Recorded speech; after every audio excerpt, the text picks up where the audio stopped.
morning, everyone. If you're feeling so inclined, when you come in, come on closer so you can get a better look and hear better as well. I know we tend to hang back in the celestial rows, as I call them. But we want to extend a warm welcome to all of you for taking the time out of your schedule and for your faculty here at SCU, and Dr. Scringe and your faculty and administration for hosting us and for you making the time to be here. We feel we have some important things that we're doing at the board, and it's our desire to reach out and to expose you to what it is that we do and to involve you in this process. So we hope that you will enjoy the petitioner hearings that we're having today, giving you a little bit of idea of what that process is about, and also other aspects of the board meeting if you're going to be here this afternoon. With that, what we'd like to do is give a little time to Dr. Scringe to address you as a student body, and then we have some presentations that we're going to do as the board before we get to the petitioner hearings. So you have the floor. Thank you. Is that picking this up if I stand, or do I have to sit? I'd come behind that table and just stand right over that mic, and it'll probably pick you up just fine. My back's going to be Well, that's okay. You got a good backside. Well, first of all, on behalf of the Board of Regents, the faculty, staff, our administration, of course, you know, the best and brightest students in healthcare education, we want to welcome you to SCU, and we're just honored that you chose us to have a meeting here, so thank you for that. I would like to just take a little bit of time to thank you all for everything that you do. You know, this is a very progressive, contemporary board looking forward. I've been working with the board now. I've been at the institution for 34 years. I started as faculty, and I have worked with the board about some educational standards for decades. And I just want to put out to Dr. Paris, who I've worked with very closely during this. Kristen, thank you for everything, and the rest of the board. Thank you very much. You should be very proud of the progress you're making. You're doing exactly what you're supposed to be doing, but I am thrilled to say at the heart of all your decisions, you have the health and well-being of the citizens of California in every decision you make. And I know that that's the heart of everything that you're supposed to be doing, and you're doing it well. So thank you very much for that. Thank you. Okay. So have a great meeting. You guys, I hope you learned a lot today, and thank you again. Thank you. Appreciate that. Okay, well, we're going to do our official aspects here, which we have to do. This meeting of the Board of Chiropractic Examiners is being held at Southern California University of Health Sciences, Legacy Hall, located at 16200 Amber Valley Drive, Whittier, California, 90604. The date is Thursday, October 9th, and the time is 9:06. The board's paramount responsibility is to protect the health, welfare, and safety of the public through licensure, education, engagement, and enforcement in chiropractic care. Members of the public may address the board during the public comment session. Public comments will also be taken on agenda items at the time the item is heard and prior to the board taking any action on said items. Those who would like to provide public comment will be limited to 3 minutes unless in the discretion of the board circumstances require a longer period. Members of the public will not be permitted to yield their allotted time to other members of the public to make comments. Individuals may appear before the board to discuss items not on today's agenda. However, the board may not discuss or take action on these items except to decide whether to place the matter on the agenda of a future meeting. Please be aware that this meeting is being recorded. Mr. Sweet, would you please take the roll call, and we remind you to please silence your cell phones or any other noisy things you might have with you. I will do that. I will do that. Thank you. Dr. Adams, Present. Dr. Daniels, Present. Dr. Paris, Present. and Raphael Sweet, present. We have a quorum. Thank you. We will now move to agenda item number 2, which is a presentation for you from the board. We have presenters today will be Mr. Sweet, who is our public member and resides down in Southern California here and practices law. Our other presenter will be Ms. Walker, who is our executive officer to my left of the Board of Chiropractic Examiners. To my immediate left, Dr. Daniels will also be presenting, and to my right, past chair, Vice Chair, Dr. Daniels, and past Chair of the Board, Dr. Dave Paris, will also be presenting as well as myself. We'll do some presentations on different aspects of what we do as the Board of Chiropractic Examiners, and some tips and some suggestions for you that are helping you through this process of eventually getting your license and becoming practicing chiropractors, whether you practice in California or whether you may move on to another state. You'll find these tips, I think, to be helpful. We want to extend to you also, as we did before, a welcome and also your commitment to chiropractic and to our profession, and the importance of your role in moving chiropractic forward in the state of California and throughout our country and world. The purpose of these presentations will be to give you those tips that will help you presently and in the future relative to your licensure and in compliance with the rules and regulations, whether it's in California or other state that you practice. And why compliance matters is because it protects patients, it protects your license, it protects the profession, builds trust, and ensures ethical and safe chiropractic care for all. So we'll begin with a presentation by Mr. Sweet and getting to know a little bit about the Board of Chiropractic Examiners. Mr. Sweet. Yeah, so what is the mission and vision of the Board of Chiropractic Examiners? The mission is to protect the health, welfare, and safety of the public through licensure, education, engagement, and enforcement in chiropractic care. The vision is ensuring California consumers receive high-quality, patient-centered, and collaborative care. To fulfill this mission, BCE establishes practice standards through regulations and pursues changes when additional safeguards are needed.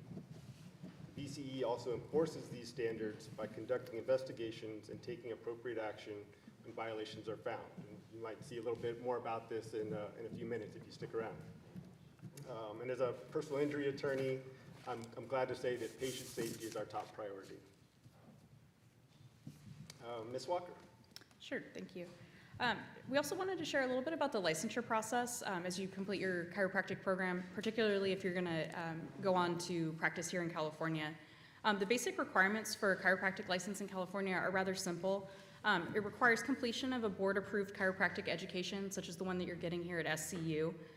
You then have to pass the NBCE Parts 1 through 4 and physiotherapy examinations and complete a criminal background check, and then pass the California Chiropractic Law examination.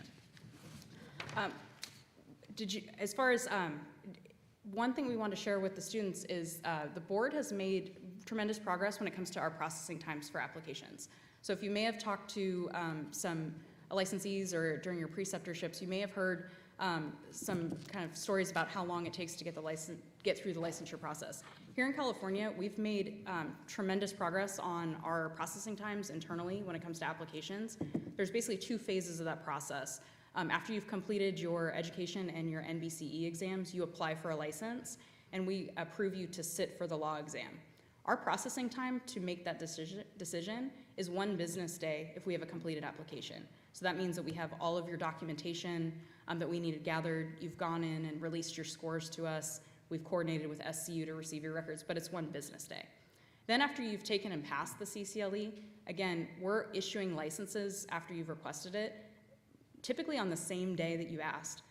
If not, it'll be the next business day. So with those changes being made, the message we want you to know is that when it comes to the licensure process, you control the timeline. If you want to get licensed quickly, we can help you do that. If you want to take your time, you do have up to a year once you initiate the process by filing an application to completion and taking the CCLE. If you're one of those that wants to be licensed quicker, which is the majority of our applicants, how do you do that? Our top tip is apply online using your Connect account. 90% of applicants already do it, and it's the easiest way for staff to work with you, get you updates on your application, wrap up any loose ends that we might have, and then get you approved for the exam, get you licensed here in California. If at all possible, complete your live scan here in California.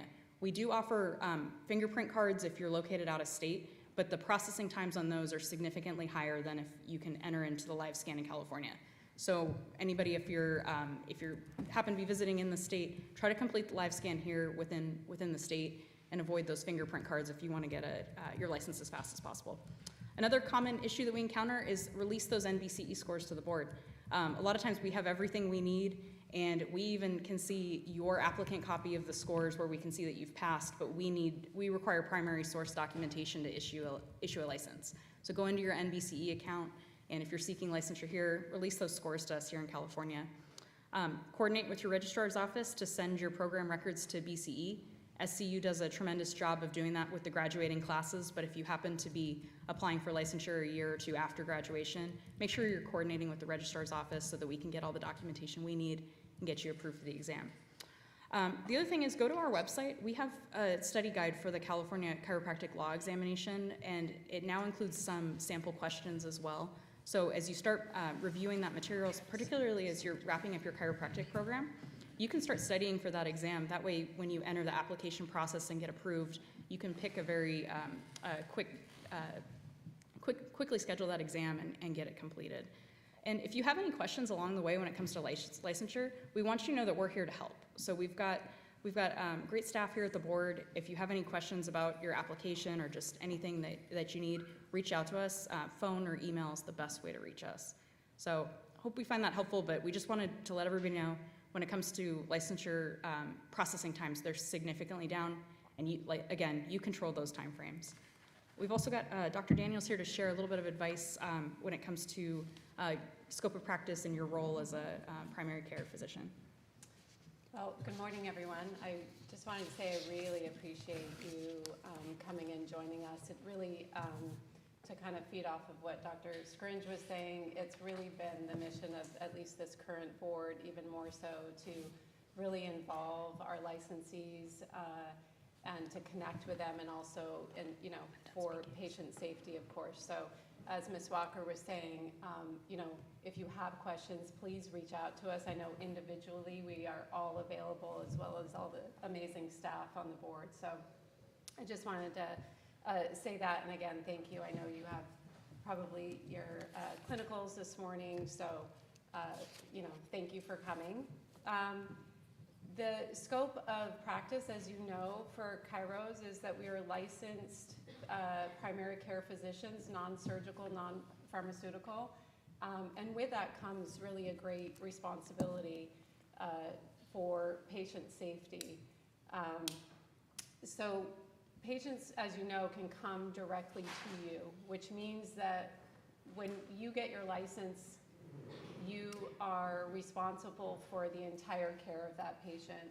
So when they come to you and you need to be able to perform a complete patient history, a physical exam, and be able to get that person to the care that they need if it's not with you.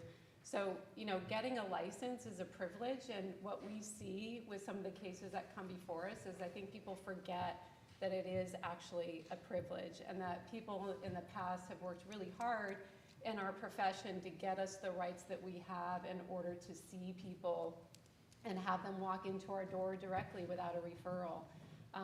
So I can't really emphasize enough how much of a privilege it really is. And when we're busy in school and we're doing our boards, and I think we can sort of lose track of that. So it's just a reminder of that. And when we do get that license, we've agreed to those terms. We've agreed that we are going to take care of that patient in the fullest way possible, regardless of what our philosophy is.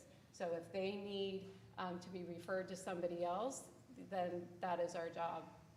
I have a question. How many of you are planning to open your own office as a sole practitioner? Oh, great. And then I assume the rest of you are planning on working for somebody? Is that, I see head nods, okay. So for the latter, I'm gonna let Dr. Paris actually address the former in a second as far as going into practice for yourself. For the latter, if you're planning on going and working for somebody else, I just want you to remember that they're interviewing you, but you're also interviewing them.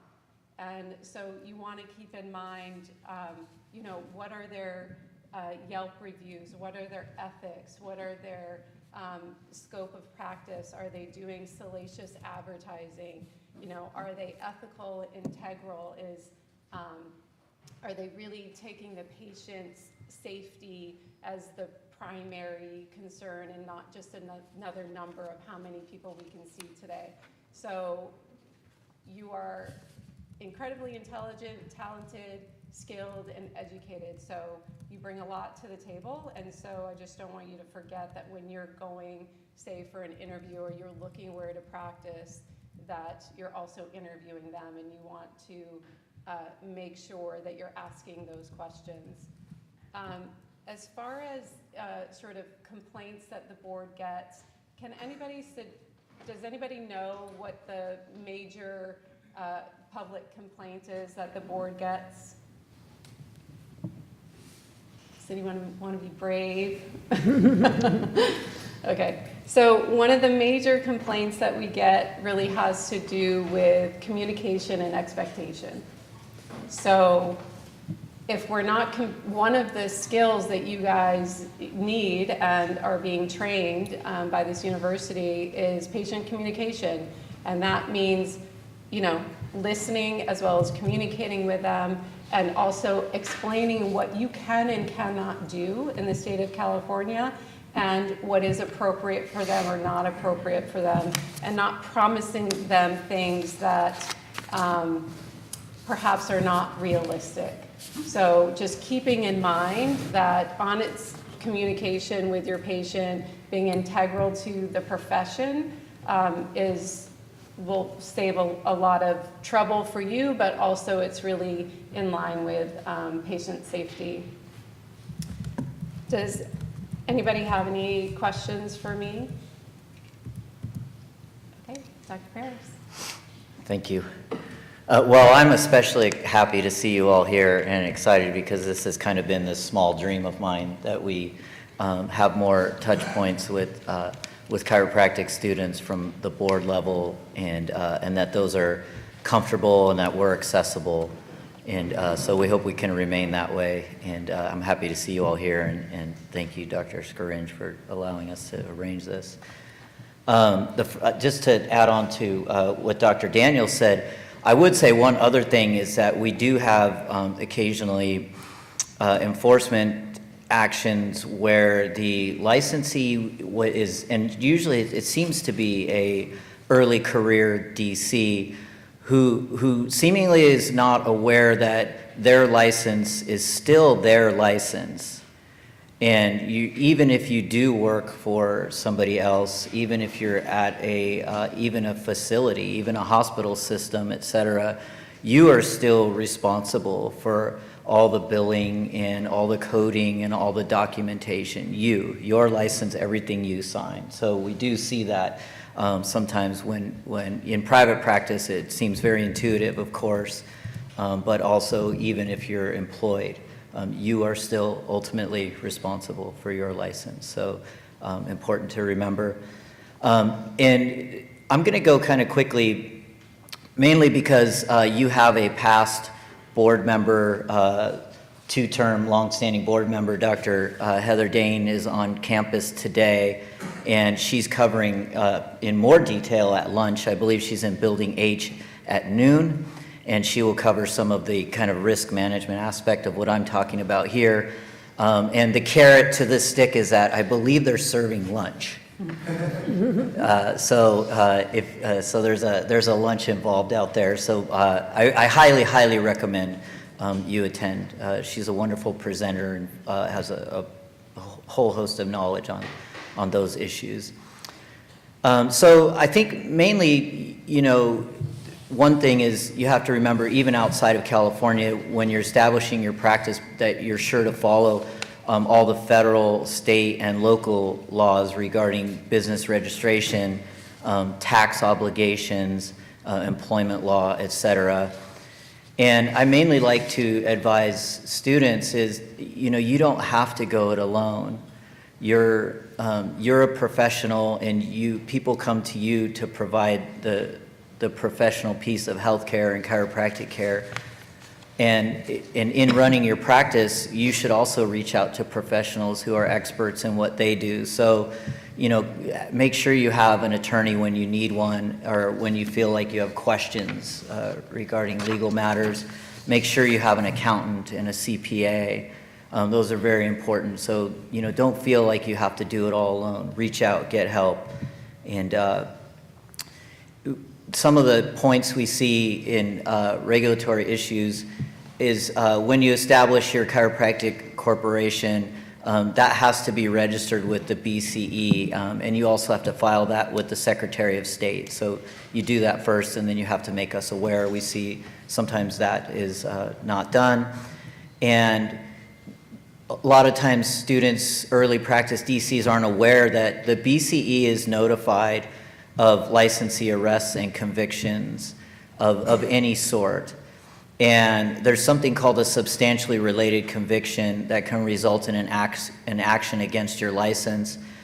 I would say that probably driving under the influence is the one that we see the most, that would be considered a substantially related conviction, and that often does not get reported to us. So be aware that all those convictions eventually get reported to us, and it's a much easier process when you just reach out and do it early and do it in advance. The other kind of penalty that comes with enforcement and a conviction is that 2 convictions of insurance fraud results in a mandatory 10-year revocation.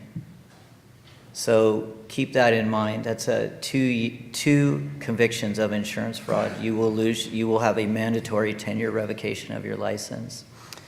And finally, I'll end on a couple things. Continuing your professional education. I realize everybody in this room attending this fine institution, you've already endeavored to be lifelong learners. And I would emphasize that in the process of doing that, we see a lot of DCs who kind of fade away from the desire and the willingness to continue your education. And so I would ask and I would hope that you just continually inspire yourself to do quality continuing education. Healthcare changes, you can change, we can get much better. All of us here still every day in practice. And I would say use your CE to accomplish that. We see a lot of DCs who see it as a burden or as something they have to do. And I say reading the newspaper in the back of the room at a CE event. Do they still do newspapers? Do you guys know what that is, a newspaper? They used to print it on this big thing. Anyway, but so really think about your CE and think of it as an opportunity to get better.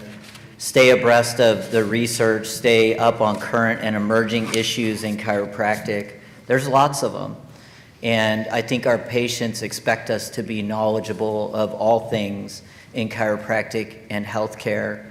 And I think, that assures that first and foremost, you are the best doctor, the first title in your degree, doctor. You're the best doctor you can be for your patients.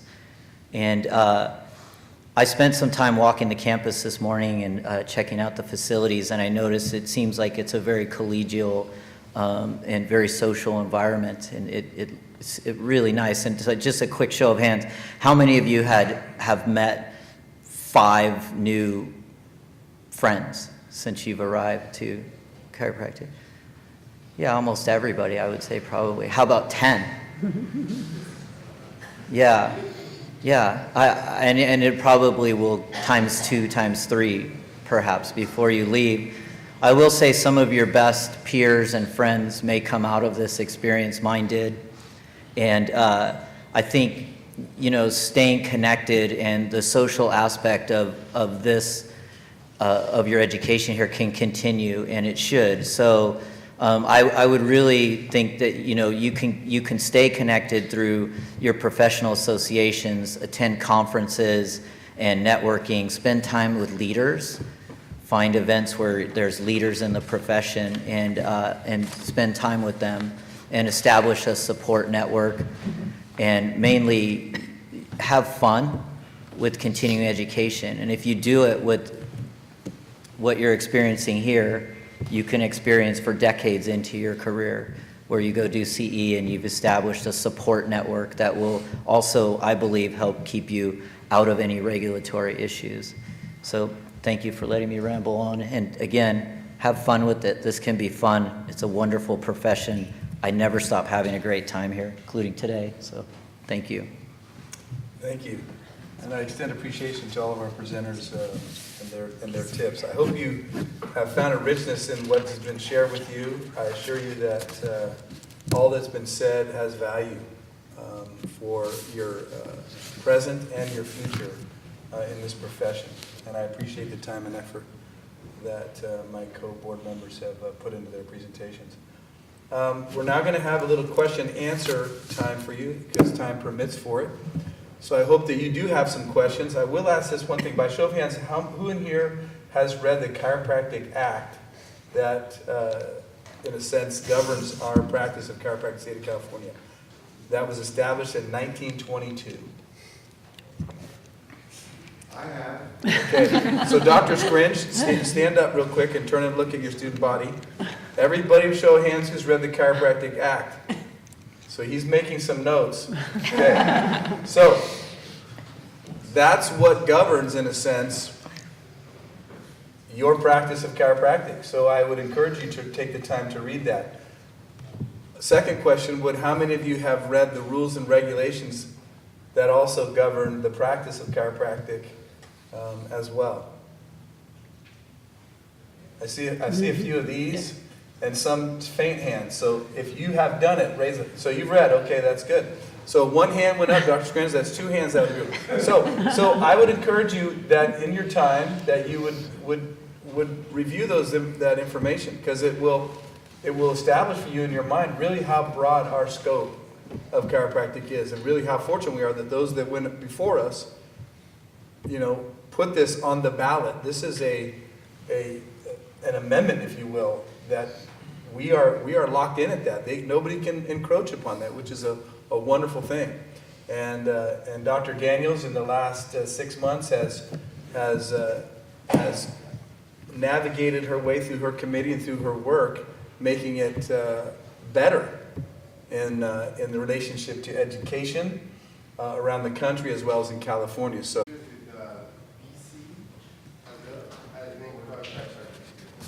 Are you referring to when you establish your corporation? That you're planning to practice in, go to that state board's website and familiarize yourself with the application process and the licensure requirements. When I was talking about the fingerprinting requirements, if you're intending to practice here in California, you want to do your fingerprint background check through LiveScan here in California. New York likely has a completely different process that they use, so definitely use their website as a resource for completing that process. Thank you. Yeah, the live scan is much faster, light speed faster than if you do it on a card. That's kind of like to Dr. Paris' reference in newspapers, right? That's kind of, yes? When you do go into practice and open your own practice, do you have to register it as an S Corp or LLC? Is there any rules or regulations on it? I'm not aware of any. I think you can incorporate however you choose to, but I'll defer to Dr. Walker, Ms. Walker. Can't do LLCs. Professionals in California can't practice through an LLC. So with the corporations that are established for chiropractic, those are filed here with the board. Sometimes other DCs will enter into like an MD-DC partnership where it's actually a medical corporation. and then they will have, say 49% of the shares. That gets filed with the Medical Board of California. So when we're talking about corporations, we're talking about corporation established specifically to practice chiropractic. If you're going into some sort of interdisciplinary practice and it's going to be a medical corporation, visit the medical board's website for additional information. Or also, if you have those types of questions, you're also welcome to reach out to staff and we can connect you with that board as well. Thank you.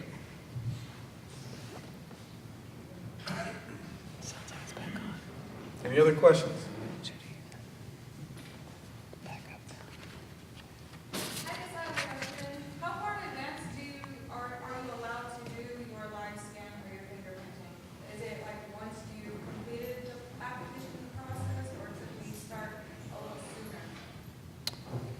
sooner? You're generally going to want to do that right as, the earliest that we'd recommend that you do it is as you're wrapping up your degree program and you're preparing to graduate.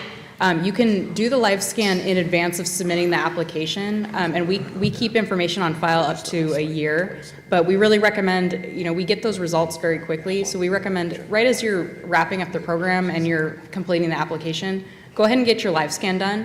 We'll get your results in advance, and then when we get that application, and you've submitted your NBC, or you've released your NBCE scores, we've already got a file on you, and we've got the documents that we need in advance. That's really what pushes you into that complete application phase that we can move you along, likely same day, if not the next business day. That's better than Amazon. Yeah, it is. Yes? Going to be in Nevada, and so, as I understand it, I just have to submit my license from California and then take their jurisprudence exam. But is there something I need to do between maybe you and them as far as like making that happen? Are you a student right now?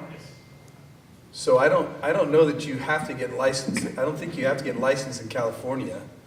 Your education is accredited by CCE, and therefore you meet the requirements for just about any state. You have to clarify that with your state, but I don't think you have to get licensed in California, then go to Nevada. You can, as Ms. Walker was saying, you can contact the Nevada Board of Examiners, find out what they're requiring, and make sure that you meet their requirements. I don't think you have to do both, unless you want to have a license in California as well, which you're welcome to do. Anything to add? So if you're planning, complete the California process to get your license. Once you have your California license, likely what, you're going to want to check with Nevada specifically with what they're going to want, but likely they're going to want a license verification sent from our program to theirs. And we can easily facilitate that. So just confirm that's what they want, and then you would just contact our board, and we would send that notification over to Nevada and get you going over there as well. So this brings up just one small thing. Just for the students, that's something, that portability of a license, the ability to get licensed in one state and take that privilege and those privileges and transfer it and utilize it in another state to, either speed up the process or just have reciprocity and have them take the law exam. That's called reciprocity for the students, and it's also something this board is continuing to work on, defining reciprocity and how that's best done. The challenges there are, and if anybody leaves this California, is you have to be aware of scope of practice. We have 50 states and 50 licenses. So you have to be aware of scope of practice and their particular rules and regulations. So, but that is also something that this board has and continues to work on to make that easier and have a greater ability to have reciprocity where it makes sense. Yeah.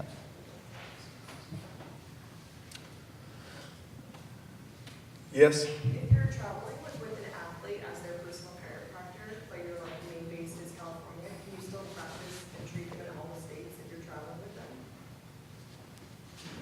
Good question.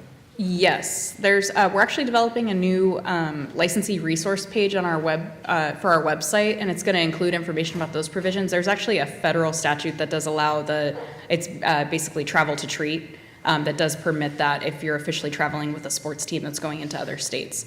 And once we have that website up with the new resources, we'll share that, of course, with your administration, and they'll get it all out to you. Good question, thank you. Great question. There was a hand right there next, just over from, yeah, right there.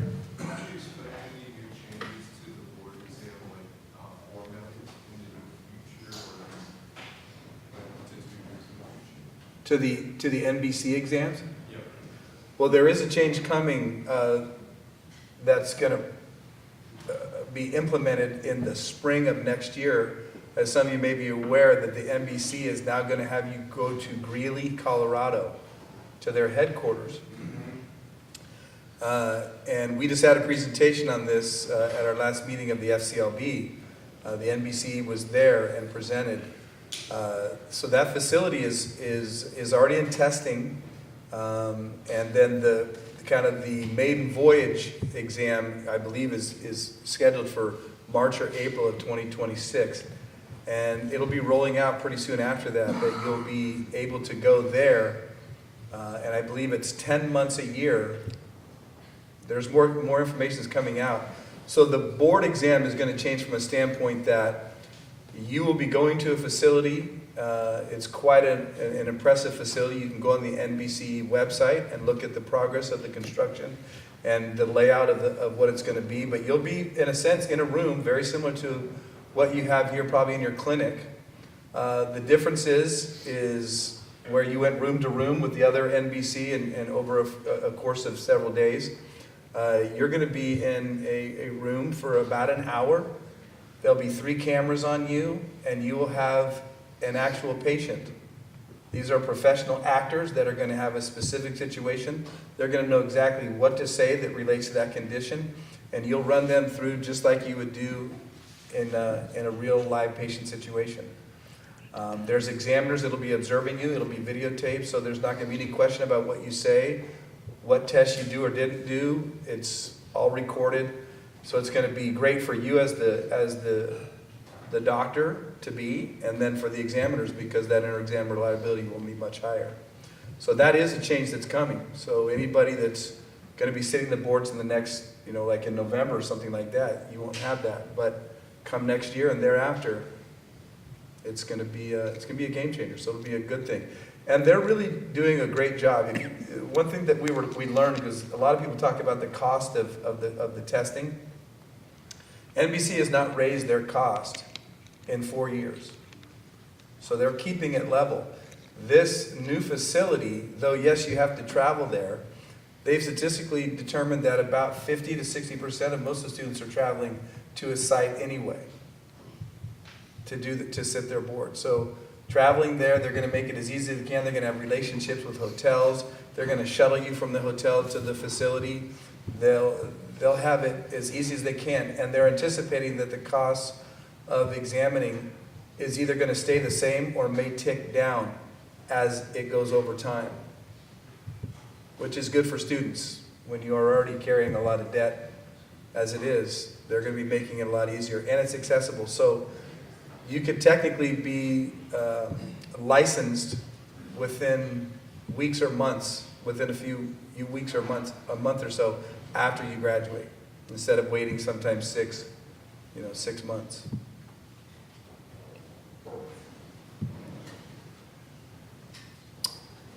You want to add anything? I mean, I know you're tapped into that too. No, I think you covered it well. Yeah. I think mainly just one of the big things for students is you'll be able to, they're testing almost every weekend of the year. And so you'll be able to, adjust your schedule and, make it your own and go when you're ready to go. And I think that's a big advantage versus having just set dates and maybe you can't make one. And so now you have to travel to try and make another, or you have to wait for it to circle back to your chosen site if it does. So, yeah. We just have a couple more minutes of questions. Any other burning questions?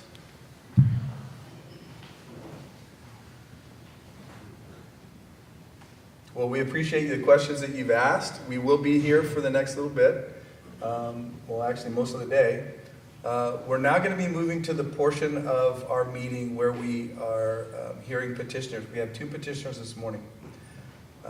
And I hope that you're all planning to stay. We'll be probably going up right up until about noon for these 2 petitioners or thereabouts. We want to impress upon you, if you're staying, we hope that you'll stay, the gravity of these 2 individuals that will be before us, who are coming to the board to have their license reinstated after revocation. I just want to impress upon you the seriousness and the gravity of this next 2 hours. I hope that you'll have deference, respect, and giving credit where credit is due for them to come forward and to be vulnerable and to put themselves in this situation before the board. If you do stay in the room, I hope that you will respect that you'll listen intently and recognize the importance of what's happening before you in the next 2 hours. I also want to kind of give you a little bit of a sobering statistic. Now, I'm not targeting anybody specifically in this room, but I'm just saying statistically, 2 to 3 of you in this room could find yourself in this same situation. So think about what's been presented to you today by the board in talking about enforcement issues, as Dr. Parrish talked about, and tips about professionalism. And ask yourself questions, is it worth it? You've invested this much time and money into your education. Is it worth it to cross a boundary line with a patient, or to fraudulently bill, or to violate other rules and regulations which would jeopardize your ability to practice chiropractic? I would encourage you to think deeply on the things that you'll hear, because these are serious matters. So remember, you have endeavored to take on a sacred trust as a chiropractor, as a licensed chiropractor in the state of California. With that comes great trust and great responsibility. And when you're on your own in a room with a patient, your conduct with that individual, with your staff, and in your community reflects on not only you, but on the profession. So I hope that you'll pay close attention to what will happen the next 2 hours, and give it the seriousness that it deserves. With that, I will invite the ALJ to come up, take their place with us on the dais.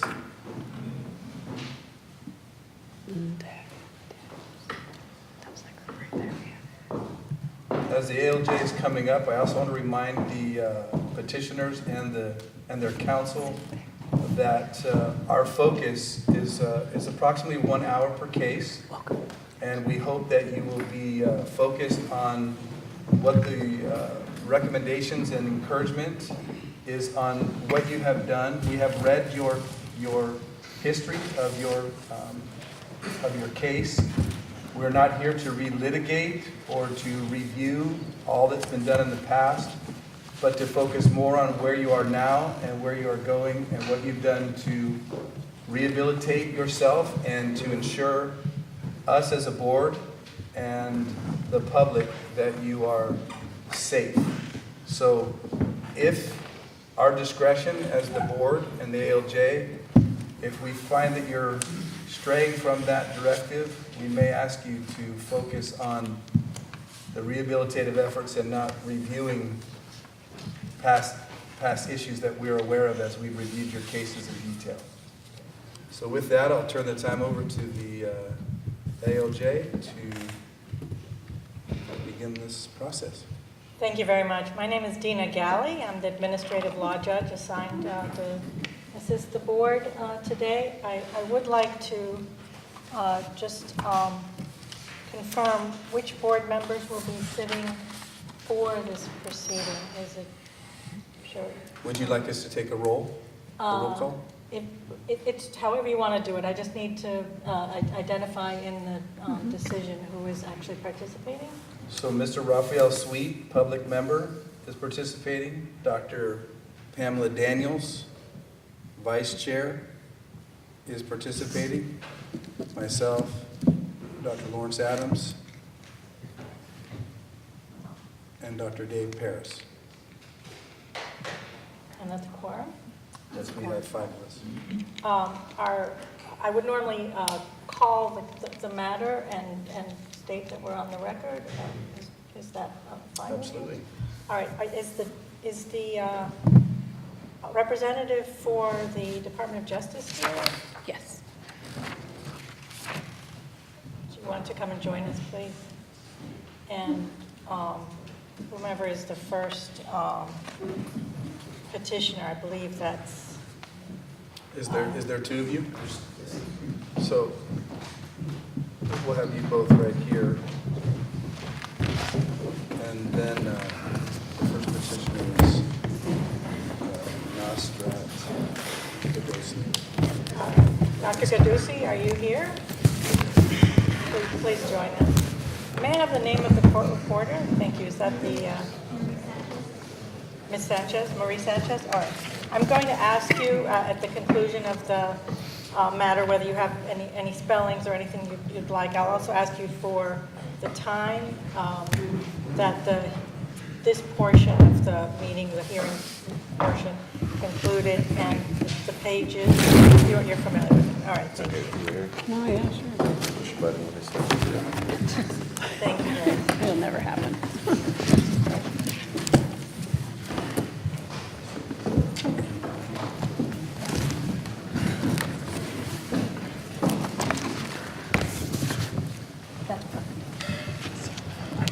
All right, is everybody ready?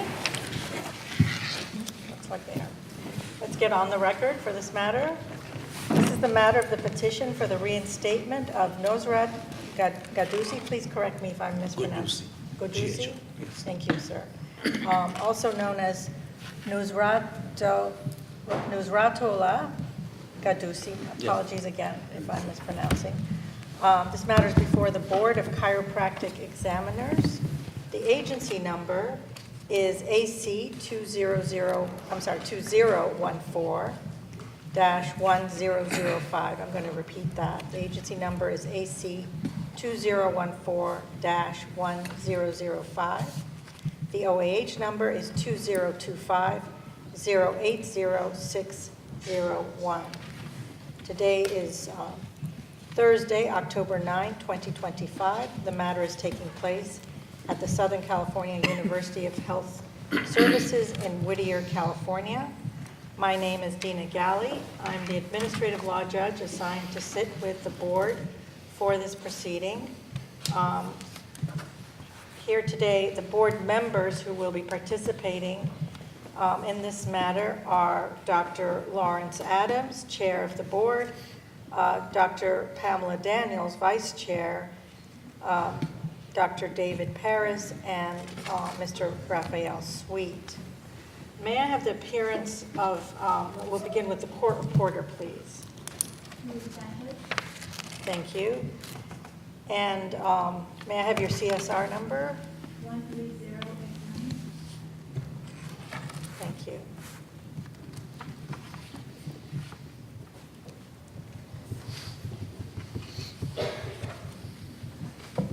All right. And on behalf of the state of California? Good morning, Your Honor. Trent Fucci, that's F-U-C-C-I, Attorney General, appearing on behalf of the state of California pursuant to Government Code 11522 and Section 10C of the Chiropractic Act. Thank you. And on behalf of the petitioner? Good morning, everyone. My name is Bruce Shafi.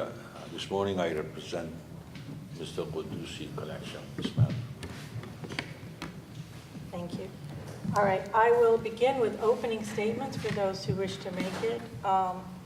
As the petitioner, you have the right to begin. So, Mr. Shafi, would you like to make an opening statement? Yes, I would. All right.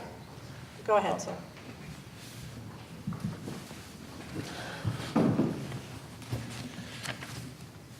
Mr. Gadusi was born in Iran. He was a physician in Iran. Before the turmoil that occurred in Iran. And All right, you may need to turn your chair just slightly. It's rare to have the court reporter behind you, so just to allow the sound, but you may also need to raise your voice a bit. I'm sorry. And I'll just ask you to begin again. Mr. Quddusi was a physician in Iran before he relocated to Los Angeles due to the turmoil in Iran.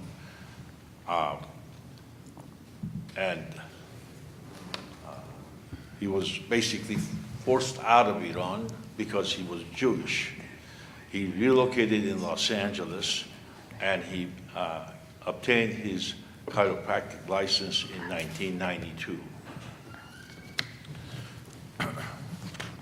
Unfortunately, he committed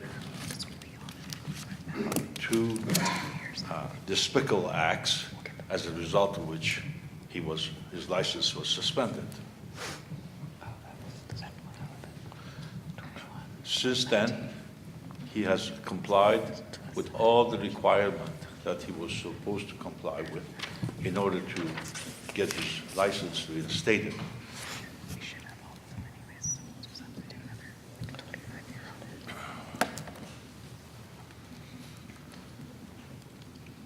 Mr. Quddusi has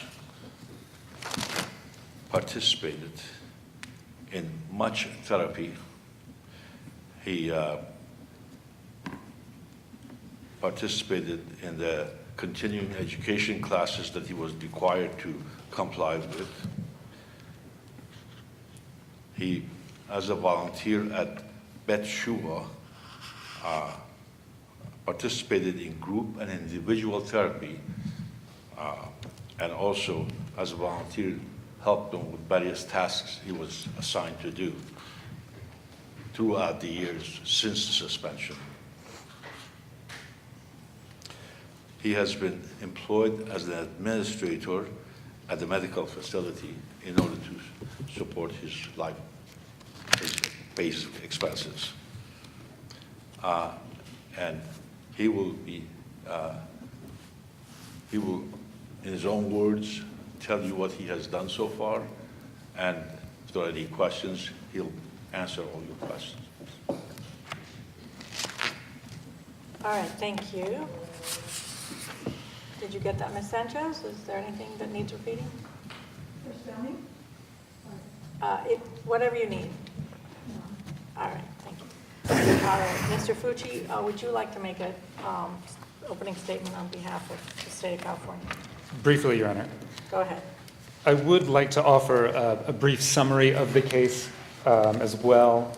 Mr. Quddusi was issued his chiropractic license in January 27th of 1992. He surrendered to the board through a stipulated surrender on June 27th, 2015. A number of disciplinary actions led to that surrender.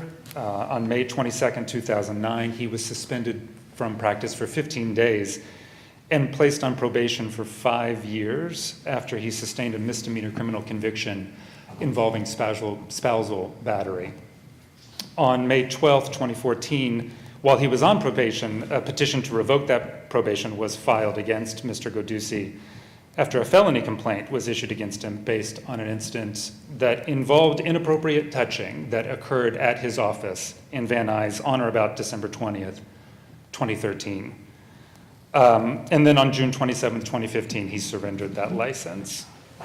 Now, he did petition for reinstatement before. That was on May 20th, 2021. He appeared before this board and petitioned. After that hearing, the board found that he had not presented sufficient evidence of clear and convincing rehabilitation to justify reinstatement and denied his petition in September of 21.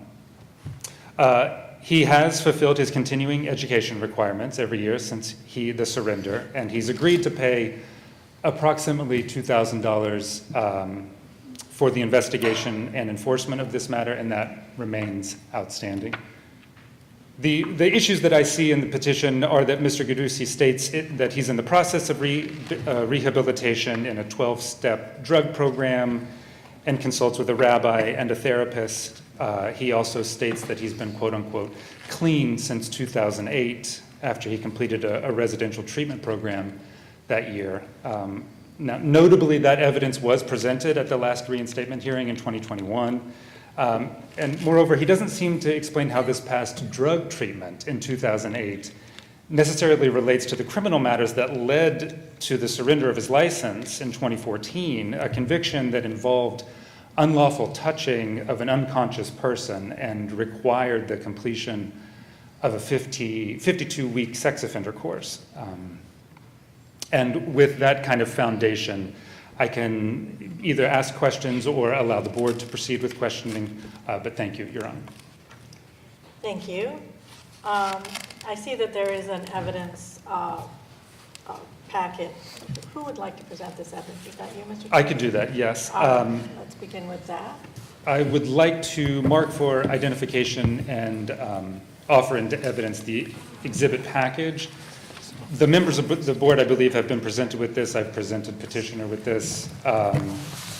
It's a copy of today's notice of hearing with a certificate of service, Mr. Gadusi's application for reinstatement, and the attachments prepared by him in support of his application.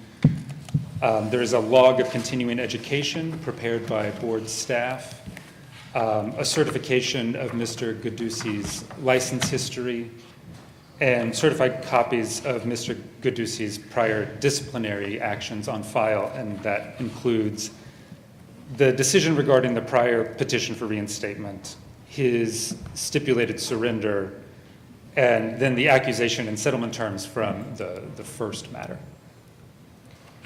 So this is a single exhibit? It is. All right. Is there any objection to having this submitted into the record? No. All right. So Exhibit 1, which is a collection of documents as described by Mr. Tucci, is admitted. Thank you. All right. Doctor, would you like to testify? Yes, please. All right. So let me begin by placing you under oath. Oh, and Mr. Tucci, you don't have any witnesses, is that correct? That's correct. All right. I'm sorry to interrupt. Mr. Tucci, please raise your right hand. Doctor, I mispronounced your name. Nosrat Gadusi. Gadusi, thank you. Dr. Gadusi, please, do you swear or affirm under penalty of perjury, under the laws of the state of California, that what you're about to say is true and correct? Yes. Thank you. All right. Let's see.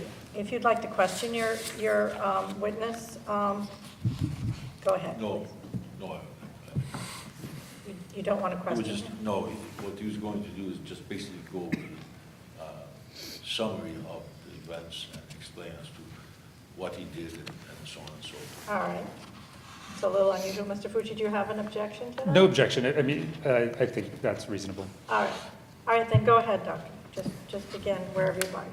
But please be mindful of our chair's instruction that we're not here to relitigate the underlying charges. You can give some context for what's happened, but it's mostly about your rehabilitation efforts. Good morning. Thank you to give me opportunity to speak in front of the respectful board members and the judge. I'm here to say that I'm very sorry that what I have done almost 12 years ago, and there is no day that I am not regret that or be sorry what I have done. Where did you last hear? Ms. Sanchez? 12 years ago, and there is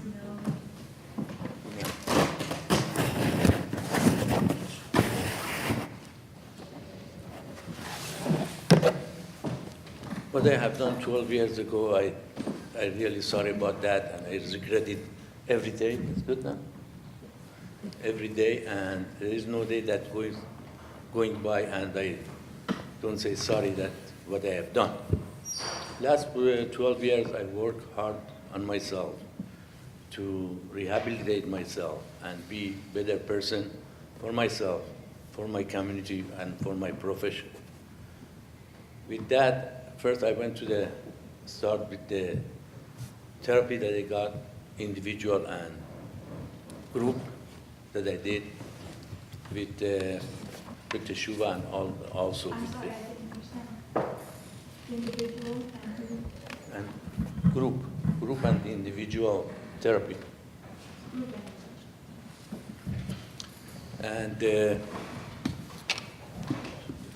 that helped me a lot to take full responsibility for what I did that harmed my patient, and also helped me to manage my mind, my emotional, in better way, and be in peace with myself. Also, I went to the Bet Teshuvah, which is rehabilitation center, nonprofit rehabilitation center, and I attend their Friday night services, which is spiritual. That helped me for classes, for my therapy too. And also I go to their Thursdays meeting that is 12-step.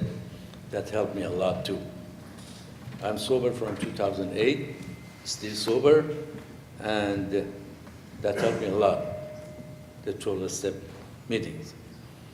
Also, I'm doing the voluntary work for the other nonprofit organizations too, which one of them is PATH, P-A-T-H, that is People Assisting the Homeless, which is, we prepare food and care packaging for them and distribute it to them.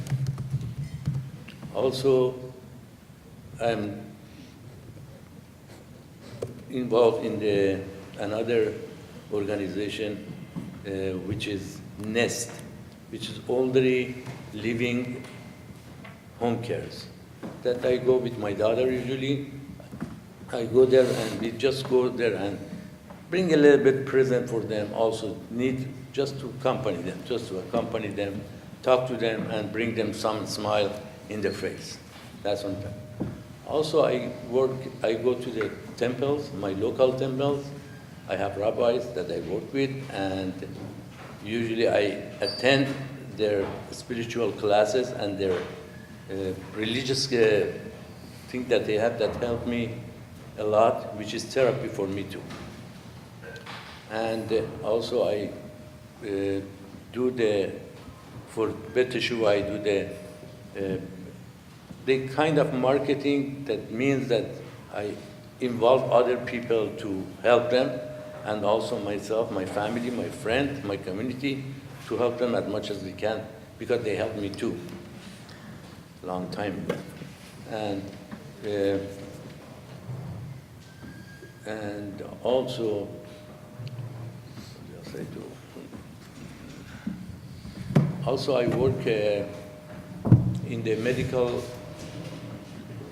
facility, medical clinic with Dr. Newman, and I do administration job on his office. I'm hired over there. I am on payroll on that one. And also, I'm working in the place that it happened in Van Nuys, my former office that I seeing the patient, is still working there as a volunteer, as the administrator, and helping them too. And overall, I am grandfather, so I'm helping my kids to take care of their kids, like my grandson, do babysit for them, because I love them, I do as much as I can. And also, I'm 70 years old, and if my lawyer said my background is medical doctor, and after that I came to America, I just went to the chiropractic school, because in my country we didn't know anything about the chiropractor. Over here I got introduced to chiropractic school. I loved it, and I came, and since then I was working as a chiropractor. Now I don't have license as a chiropractor. And I don't know any other professional. I don't have any other talent, and I'm 70 years old, and I don't have much to left for my future, at least to support myself. That's why I'm asking your honor and your respected board member please reinstate my license so I can do whatever I love and I can. And that's it. Thank you. No. Mr. Tucci, do you have any questions for this witness? Just briefly, Your Honor. Good morning, sir. Since the last reinstatement hearing, this was in 2021, have you engaged in any rehabilitative classes that would have addressed violence or sexual violence? I don't understand the question. Have you taken any classes to address the reasons that you had sustained convictions criminally? Not, I tried, but, and I applied, but even for the, what's the name of the organization, sexual, they didn't, and anyway, they reject me. They told me because you were convicted, you are on probation, you cannot come help us. I did online. Okay. Since the last reinstatement hearing in 2021, what new evidence that you've submitted would you like the board to consider to address the rehabilitative issues that they had in 2021? In 2021, I believe the reason they reject me, they told me I did good representation with myself, as far as I understand. And after that, I went to continue therapy and also the spiritual classes. I am involved, still involved in a lot of spiritual classes with my temples. And every Saturday I go to temple and I meet my rabbi. And last 7-8 months, because my mother passed away 8 months ago, I have to go to the church, to the synagogue, to shul every day, morning and evening. So I'm right now more involved and helping a lot, like therapy for me too. In reading the denial of your prior petition, something that struck me was that the board took issue that maybe there was an absence of testimony regarding what you had learned in your sex offender program that you had to participate in. I just wanted to give you an opportunity to kind of tell the board what you learned in that program specifically. In that, first of all, I learned that as far as I'm going to therapy to first change my behavior. I mean, I'm not that person that was in that time. And also in these classes that I went, like for 1 year, every week, they teach us and I learned how to behave and how to have relationship with my patient. And also for more thing that I know right now is that no be alone with your patient anyway. Just always be somebody between the room with your patient. And to confirm, that class was in 2015, is that right? 20 NES organization. NES, N-E-S-S organization, and it was on 2015, I think it was. And so any classes since The other 2015? classes I went, it was like therapy that they did, and also the meeting that they go for the AA and Bet Teshuvah and temples, a lot of spiritual classes. I went to Kabbalah, 3 years to Kabbalah centers, and learned a lot, and changed me a lot, and also still going to the spiritual classes and with my rabbis. I have no further questions, Your Honor. Thank you. All right, let me turn it over now to the board. Doctor? Thank you, Your Honor. Dr. Daniels, we'll start with you. Any questions for the candidate? Yes. Hi, Mr. What's that? I met the petitioner, sorry. Thank you for your testimony, and thank you. Many of my questions were already addressed. I just wanted to clarify, you said that you are now employed at the medical center that you work? Yes, And how many hours a week do you work there? around like 10 hours a week. And it's regular 10 hours a week? It's Tuesday and Thursdays. Okay, and then you do administrative work, is that what you said? Yes. Okay, and so tell me a little bit what that entails. Are you in contact with the doctors, the patients? I contact with the doctor and medical staff, and also I do the paperwork. Sometimes I call the patient, sometimes when they receive something, or I send out the forms, getting the forms, giving to the doctor, and fill out the application, sometimes helping if they have any question in front desk, they come ask me to. And because I have, the background of medical doctor, they like to work with me too. Okay, thank you. And you said you're still volunteering at your past Yes, business? yes, And what are you doing there? the same thing, administration, mostly helping the front desk, and doing like, if we have to refer the patient somewhere, we do. I give the form, fax it to them or send it to them, call them, and also when they report, because you mostly our clinics doing the personal injury business. So when the report come, I read it. If it's anything wrong, give it to the doctor or to correction or result of MRI, result of X-ray, those kind of things. And so this is the past chiropractic office? Yes. Okay. And since your revocation, have you participated in adjusting anybody? No. No, Not no family or friends? Not. Okay. And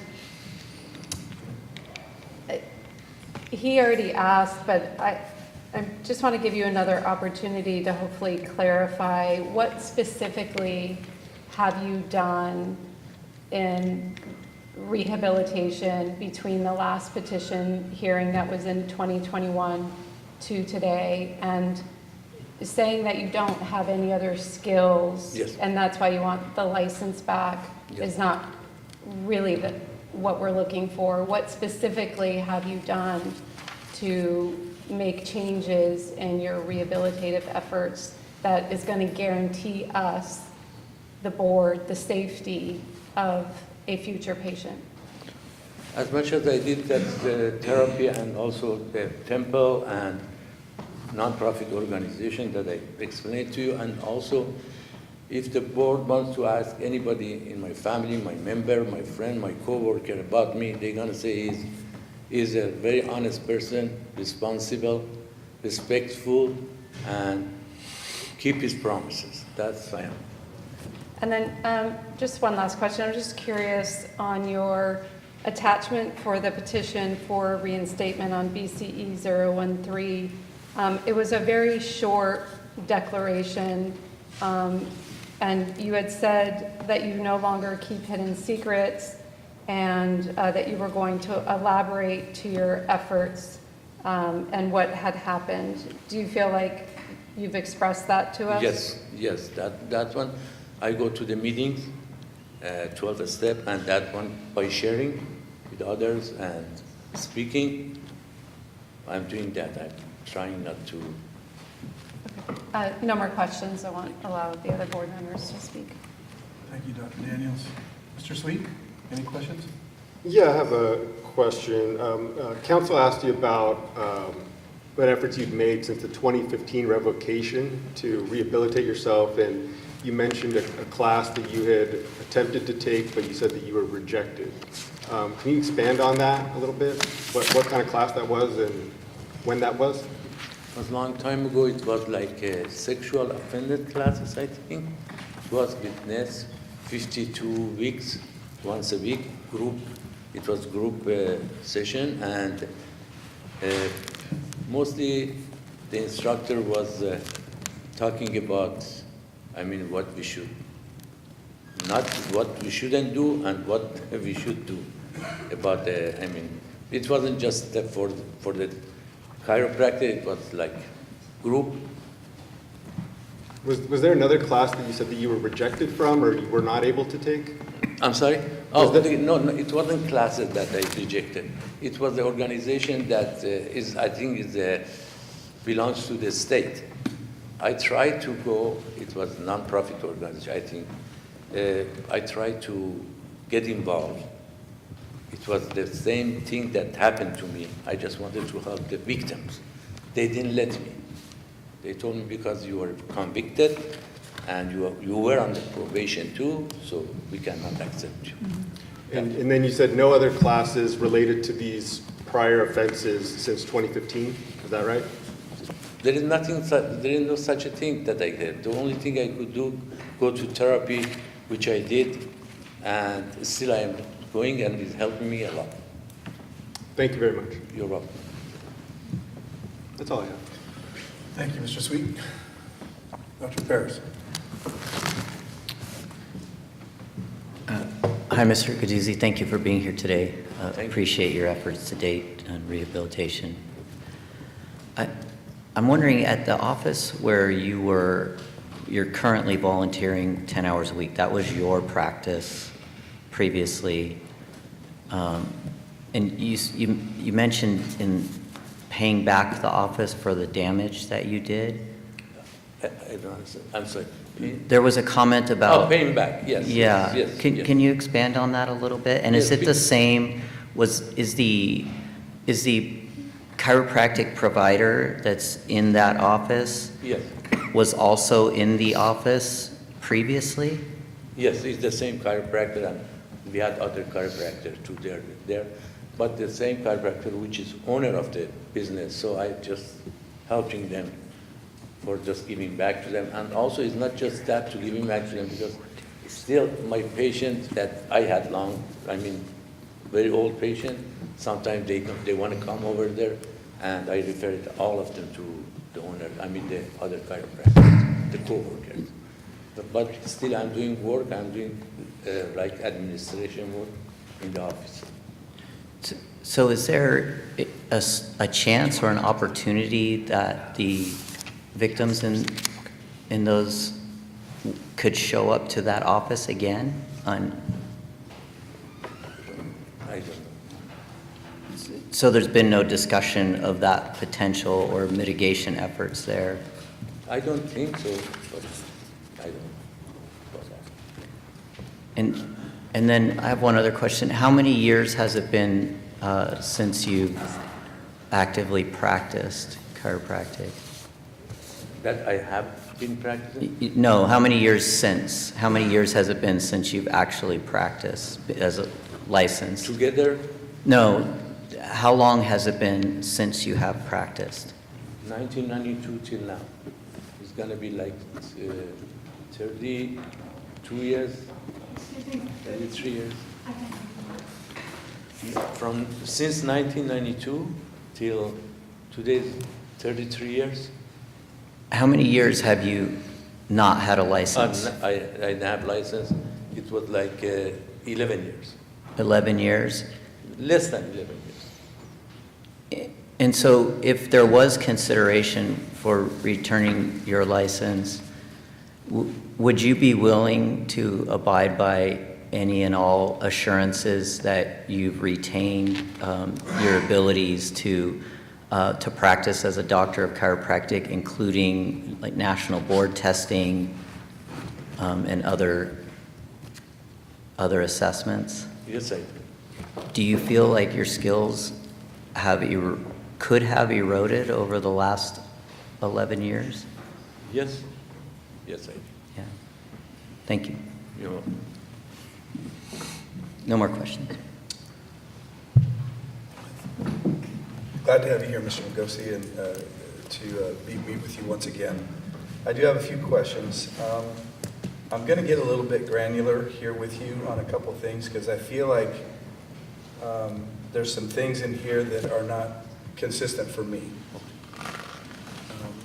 On page BCE 0044, you talk about the explanation as to disciplinary actions. You only list that the board put you on probation for 5 years in 2009 for use of narcotics. Yep. But you don't mention the domestic violence charge or the sexual assault charge. I don't. You are talking about 2009 or 2000? I'm talking about all of it, that you only list in the record here when asked, the board asks you questions to address Yes, about your rehabilitation and about your your presence here today. okay, And you choose not to list the two very serious items. You just list the narcotics as the only reason for the reason that you yes. were on, you were on probation, but then you had your license revoked because of a sexual assault In that time? No, in 2015. 2015, yes, You lost your license because of a Yes. sexual assault, yes, correct? yes. Okay. You don't list that, nor do you list the domestic violence charge as part of the reason that you were on probation. You choose not to list those. Are you having, I'm wondering why you seem to have a difficulty kind of owning what you've done. You kind of talk in kind of general terms like you say, I'm sorry for what I've done, I've changed my thinking and my behavior, but you're not getting real specific here. And that concerns me because it's almost like you're not taking ownership of why you lost your license. The reason it wasn't something that I did on purpose, but what I did and what I mean, accused for and what I did and what conviction was just different things. I mean, they accused me for something that in the court they find out is not exactly the thing that they accused me. That's why they changed the play, they changed it. So, and end up with,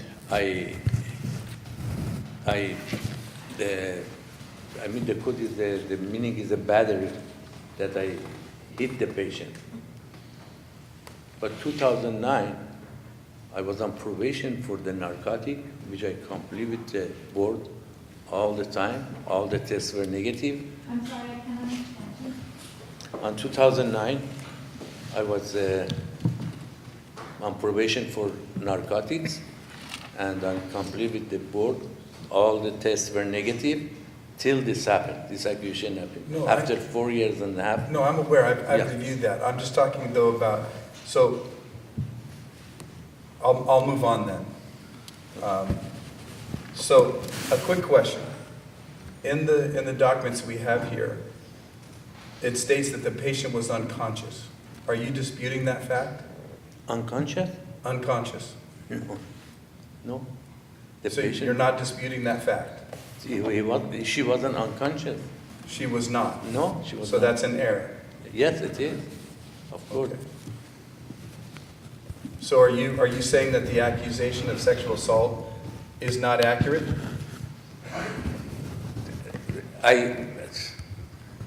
My counselor told me to take that deal in that time. I don't know what to say about that because I'm not a lawyer. So your testimony right now is that didn't happen? That conviction Of course, is not it what happened. It happened, but not the way that they accused me. That's why they put me on probation.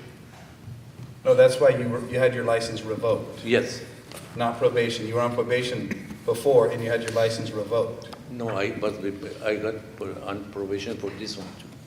For 4 years, I was on probation for this matter, 2014. So why did you, then why did you lose your license in 2015? For what reason? For this, for the For violating your probation, correct? maybe, I don't know, because this matter came up. I'm just going, doctor, mister, I'm going by the record. Okay. You were on probation. You violated your probation because you were convicted of sexual battery. Yes, sir. And you lost your license then. Yes, sir. Is that accurate? Looks like, yes. You're not sure? I thought I lost my license because this accusation, not because I violate my probation. I thought that's So in your mind, Mr. Gadusi, you still see it as an accusation, not as a conviction?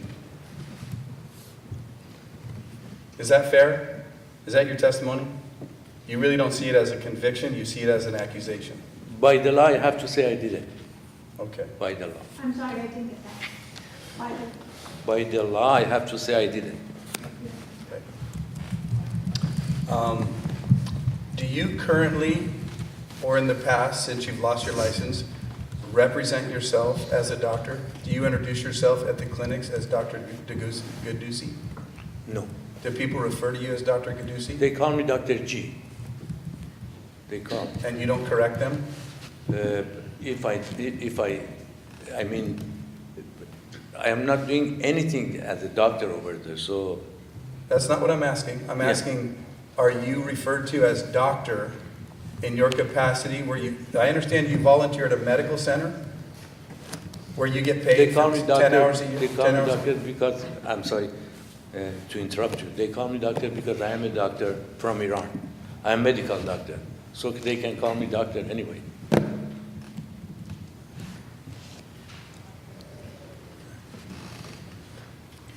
So I just want to remind you that you're under oath right now. Yes, sir. Are you ever having any interactions with patients one-on-one? No. Never. So if I were to call the clinic and I was to ask, I understand you work at 2 places, correct? Yes, sir. You work at a medical clinic Yeah, and where chiropractic. you do administration and then you volunteer at the chiropractic office, correct? You're not paid at the Yes. chiropractic office? Yes, Is that right? yes, And you're only paid for 10 hours a week where you work, yes, and you're paid nowhere else. yes, That's it. yes. Okay. And so in any of those 2 settings, you're not having patient contact because you've stated that you're a doctor from Iran, but you don't have a license to practice medicine. No. Have you checked with the medical board that they are okay? The medical board of California, that they are okay with you referring to yourself as a doctor because you were a doctor in Iran? They call me because they are Persian, they know me from here. I understand, Mr. Gossi, I understand why they do it. No, But I I'm didn't check. I asking didn't if you check. correct them and if you're encouraging that, because you said, like, they can call me doctor anyway because I'm a doctor in Iran. But technically, you're not a doctor in the United States. No, I'm not. And the medical board might have a problem with you referring to yourself as doctor when you don't have a medical license to practice medicine in America. I'm not referring myself as a doctor here. But some What? people do call you doctor, Yes, and you don't correct them. I don't correct. Okay. And you understand that that's not appropriate? I don't know. That one. I'm letting you know that it's not Okay. appropriate. Okay, sorry. Yeah. Okay. The cost for you to get your license, if you were to get your chiropractic license back, would be substantial. Part 4s, spec exam, there's a lot of exams that you'd have to do because you haven't practiced for 10 years. You've referenced in your notes that you live on the kindness of your family and your friends, that you don't work because you don't have any other skills, so you don't work, and you haven't worked substantially anywhere except for 10 hours a week. And that was the same as you were doing 4 years ago when you petitioned us before, that you stated that you're only working 10 hours a week. No, I'm sorry. Okay. In that time, I was not working. You were not working at all then? I was not on the payroll, no, in that time. This job started 3 years ago. Okay. Yes. So in the 4 years since we've last seen you, the only gainful employment that you can have, that you've sought, is to work 10 hours at a medical clinic. Are you embarrassed to get work somewhere else where you're not considered a doctor? I'm wondering why, when you have a substantial financial responsibility, to family and to wanting to get your license back, but yet you're not doing what you got to do or do what it takes to fund those responsibilities. Doctor, I don't have any talent. What can I do? Tell me, what can I do? You find a job for me that I can do, I will do it. I don't have any talent. I don't know anything else. I just was in medical field and chiropractic field. What else I can do? You don't let me to work even as a chiropractic assistant. So what can I do? What board can do for me? Well, I have lots of thoughts, Yes. but I'm not here to be Okay, an just employment in general, counselor for I'm you. talking general. I'm just asking that question. Thank you. Anyway, I appreciate your answers. I have no further questions. Thank Thank you. Is there any other burning questions from the board before we turn it back to the ALJ? None. Anything further from petitioner? I would just ask one question. Oh, my God. You may need to speak up a bit. I'm sorry, I'm just asking you to speak up a bit. do you also receive social security benefits? Yes, I do. All right, anything from Mr. Fucci? No, Your Honor. All right. Are there any closing statements? No, no, Mr. Fucci?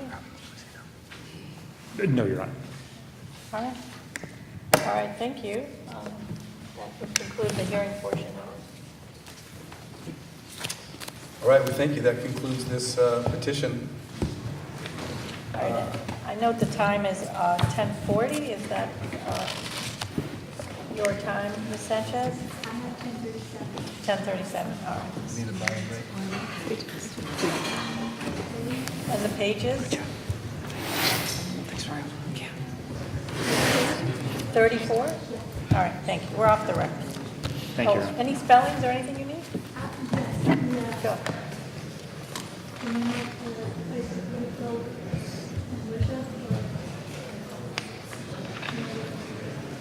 The temple? I can hear you. There's a location you go and worship or Yes. you get your Encino. The name of this. The place is there. Is the name of the temple of the rabbi is Rabbi Lolayan and Rabbi Cohen. I'm sorry. I believe it's the name of the temple. No, the name of that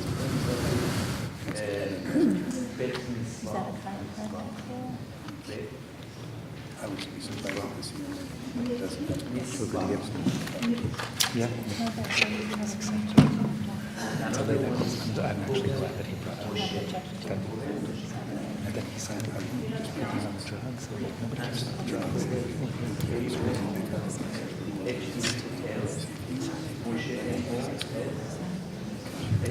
that's good. Let me stop. Yeah. Yeah. Yeah. Do a 5 minute. To like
All right.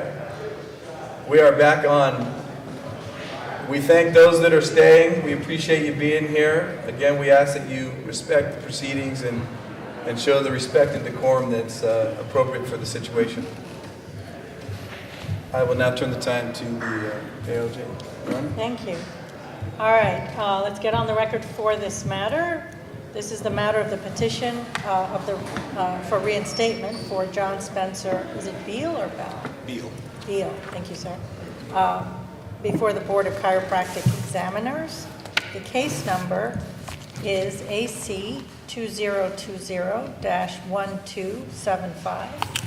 The OAH number is 2025-080-604. Today is Thursday, October 9, 2025. This matter is taking place at the Southern California excuse me, University of Health Services in Whittier, California. My name is Dina Galley. I'm the administrative law judge assigned to hear this matter. May I have appearances, please, starting with court reporter. Thank you. And on behalf of the state of California, Good morning, Your Honor, board members. Jason Liu, Deputy Attorney General, appearing with Deputy Attorney General Stephen Svedich on behalf of the people of the state of California, pursuant to Government Code Section 11522. thank you. And on behalf of petitioner, Good morning, Your Honor. Robert K. Weinberg, that's W-E-I-N-B-E-R-G, on behalf of Mr. Beal. thank you. I'll begin with opening statements. Mr. Weinberg, would you like to make an opening I'd statement? be happy to, Your Honor. I'm aware, I've learned a lesson or two from the previous hearing as to how this board will address counsel and the petitioner, so I do not want to take up undue time. I'm aware everyone has read the petition, the accompanying documentation, the underlying accusation and decision and order, so I won't belabor those things. The incidents took place in 2016 through 2018. The revocation, I think maybe to the day, was, the decision and order was October 9 of 2021, so we may be on the 4th anniversary of the day, very day that he was revoked as a result of his surrender. I believe I can show today with a great deal of trepidation, because this is completely discretionary, I'm aware that there's no obligation on the part of this board to restore anyone a privilege that has been surrendered. I hope that my client can demonstrate, not only through these papers, but today in his testimony, that he has been rehabilitated. He is on the right path, has been for years now. As you know from his papers, from 2003, he had substance abuse problems. He's had none since. He's a fitness person. He owns a gym called Rise in Alameda, California.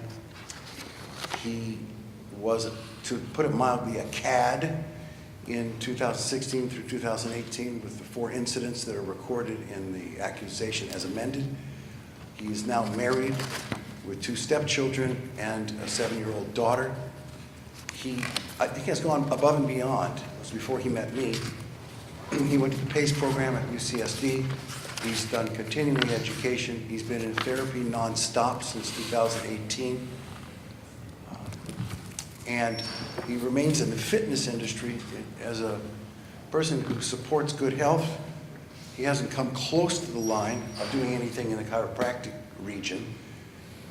And I think he has learned his lesson and has demonstrated that. We know there's risk involved in restoring the privilege to someone, I want to point out, not in any way belittling the legitimacy of the underlying accusation. This is not a sexual assault case, although one could make a compelling argument that any time you sleep with a patient or an employee, there's a dynamic that is not even. But there was no allegation of sexual assault here. And I hope that my client can demonstrate today, as I expect him to, his good faith and his wish to be restored and work as a chiropractor. Thank you. Thank you. Mr. Liu, do you have an opening remark? Yes, Your Honor. I would like to offer a summary of this case. The board issued a doctor of chiropractic license to the petitioner on January 21st, 2010. The petitioner surrendered the license to the board effective October 9th, 2021. The petitioner stipulated to the surrender of his license after an amended accusation was filed against the petitioner on August 24th, 2021. The accusations alleged he engaged in sexual acts on the premises of his chiropractic practice, sexual relations with 3 patients and 1 employee, sexual misconduct towards a second employee, unprofessional conduct, failure to keep adequate records, and improper billing. With regards to one of the patients, the accusation alleged the petitioner at times refused to provide chiropractic treatment to the patient unless and until the patient first engaged in sexual intercourse. These acts were alleged to have occurred beginning in 2011 and up through 2018.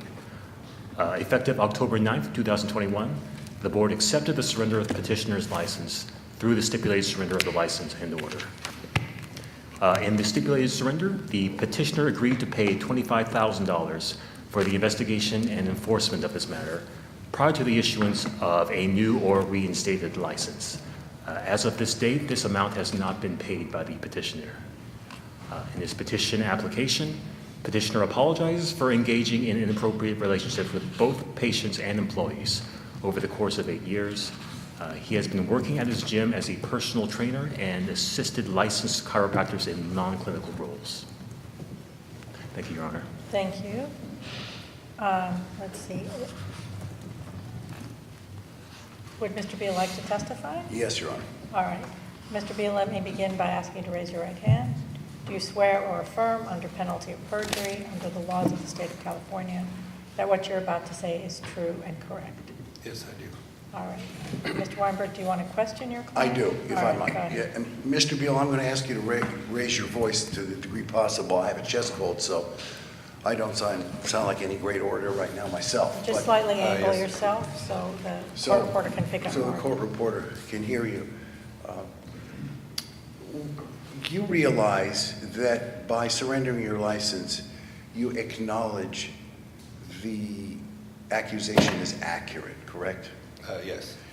And if I'm not mistaken, the allegations pertain principally to a period of time between 2016 and 2018, am I correct? I would say 2011 to 2018. And have you acknowledged publicly and privately that what you did was wrong? Absolutely, yep. During the period of time of your misconduct, can you describe what kind of a person you were at that time? Can you ask that question again? Can you describe what kind of character and behaviors you were demonstrating during that period of time of your misconduct, 2011 through 2018? Yes. For context, I started my office on a shoestring budget and lived inside the office in the back. And I believe that was the first mistake that I ever made.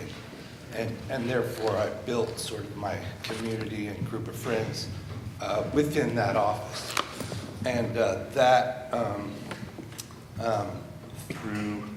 through that as just a logistical boundary violation to begin with. And then I consistently crossed boundaries both in my personal life and with patients and employees.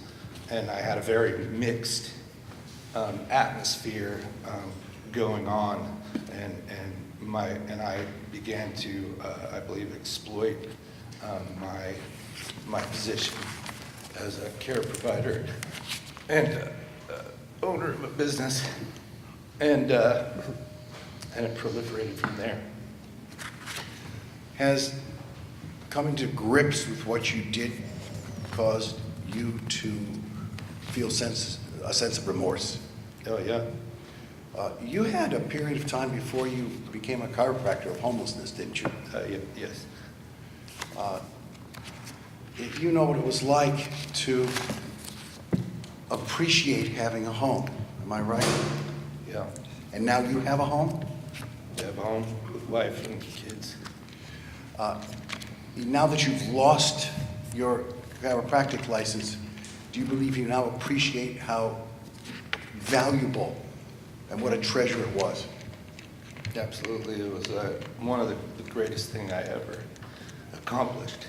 And yeah, and it had a widespread effect, losing it, not only on myself, but it's just like a nuclear bomb blasting out across all of my patients' lives. You know, the ones I slept with, but the ones I didn't sleep with. It's just all of a sudden your chiropractor's gone, and he's in the media, and it just had devastating effects. You have taken some steps between the time you came to terms with this allegation and now for rehabilitation. You're aware that this board cares whether you're rehabilitated in order to make sure that the public is protected, right? Sure. You understand that the board does not want anything like this ever to happen again on your watch or anyone else's watch. Are you aware of that? For sure. Can you detail to the board, without becoming duplicative of what's in the papers here, what you learned? Let's start with the UCSD program, PACE. How long a program? What did you learn? So I took a number of programs, specifically the name of the program and what we went through in that particular program. I can't remember, but I started immediately, far before I surrendered my license in 2018, taking courses through PBI and PACE at the medical schools at UCSD and PBI. And was UCI involved in that too? University of California at Irvine? Yes, yeah. And those were excellent courses, and you know, I'm embarrassed to say I didn't actually understand boundaries at all when I took those courses. It was like a new concept to me, and just the far-reaching consequences of even the slightest breach at the outset that seemed like nothing, like making friends with a patient, or you know, going surfing with a patient, can snowball into quite serious consequences eventually. And so I can't remember which one of those two. I took multiple from both, but there was a very valuable one that was extended. I think it was PBI, where there was like a 6-month tail, and you did these small groups on Zoom because we're COVID, and check-ins and all of that. And my first you know, sort of encounters with those programs is you basically, sorry, I'm cracking up, was you basically they sort of take you to pieces, right? So you feel absolutely horrible coming out of those, but then you get to look at all the dark stuff and all the mechanics of how you originally, how everything started and arrived at this quite large ethical breach. Have you taken ethics courses? Yeah. Have you taken courses really basically every year since? Every year. I think there was a moment in COVID that I wasn't able to, and I found a book, The Wounded Healer, which is basically like a reference book for sexually exploited professionals, and you can piece together your various components of your character defects that might lead to those types of violations. In the course of the period between the accusation having been filed and now, have you been in therapy? Yes, I started with psychiatry. I was evaluated first, and then I started with weekly psychiatry, and then I took that straight through weekly until a couple years ago, and then I switched to talk therapy with a clinical psychologist, which I do weekly to current date. Have you continued to take educational programs to make sure that your skills as a chiropractor are not eroded? Yes, I have a number of certifications that are, you don't need a chiropractic license to attend, and I've kept all of my certifications fresh, and I've added certifications. And that's also contained in the records, correct? That's in the records. I think there's more, actually, than are in the records. Yeah. Did you draft the statement that we've submitted for the consideration of the board and the ALJ in this case? I did. Is everything in it true? Everything in it is true. Can you, I'm going to ask you a question that you're probably not prepared for, but it's my last question. Can you tell the board why it would be safe for the board to restore your license, whether it would be unrestricted or with probationary terms? Can you make the case as to why that would be a wise decision by the court and the board? Well, I realize with someone like me, there's always a risk. What I can say is that I have done, I feel like, every possible thing that I could either afford to do or think to do over the course of quite a long period. I voluntarily surrendered for a couple of years.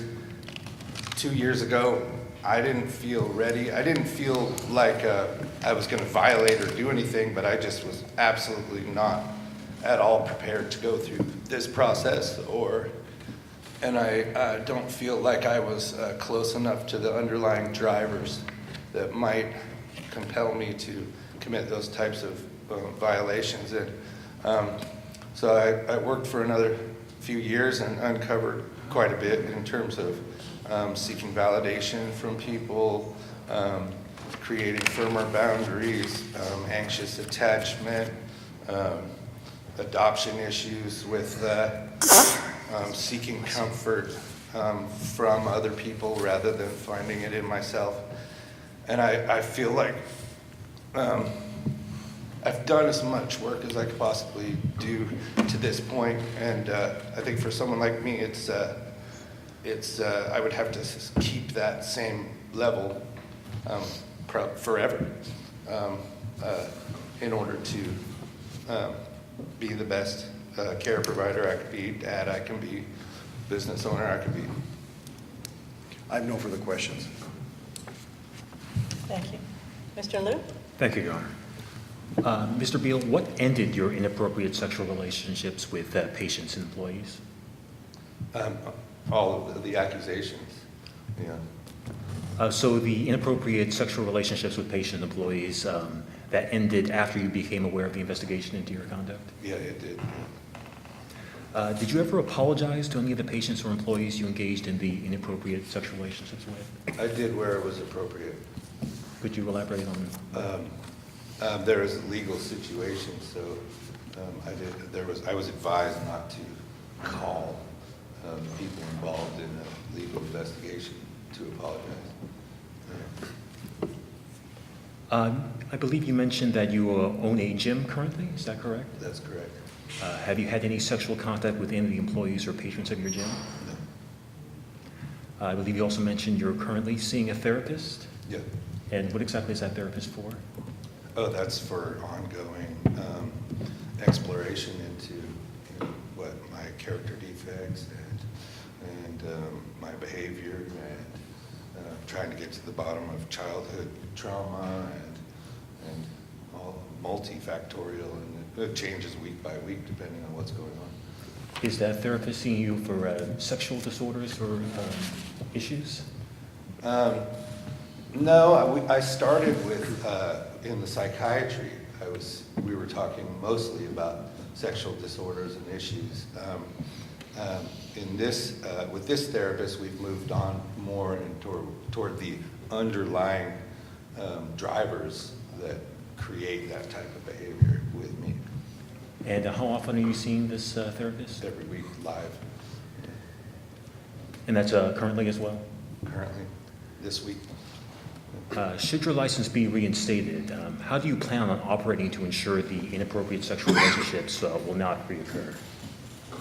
Well, maintaining this structure that I've created over past 4 years of peer accountability. The people that work at the gym have mostly worked there for a very long time and are completely aware of everything that happened and everything that I did. I moved myself far back.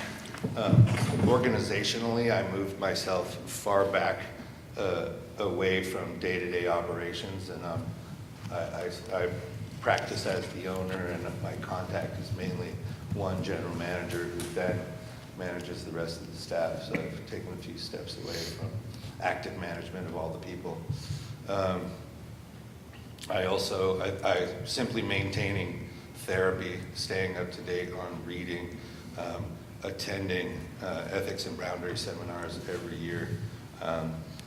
The gym is an extremely open place. My office is right on the gym floor with windows on all sides. That's mostly the plan. Should your license be reinstated, operating as a chiropractor, would you plan on having one-on-one sessions with potential patients then? Is that how your business operation would? I would. Okay. Yes. No further questions, Your Honor. Thank you. Dr. Adams? Thank you. Dr. Paris, would you like to begin? Sure.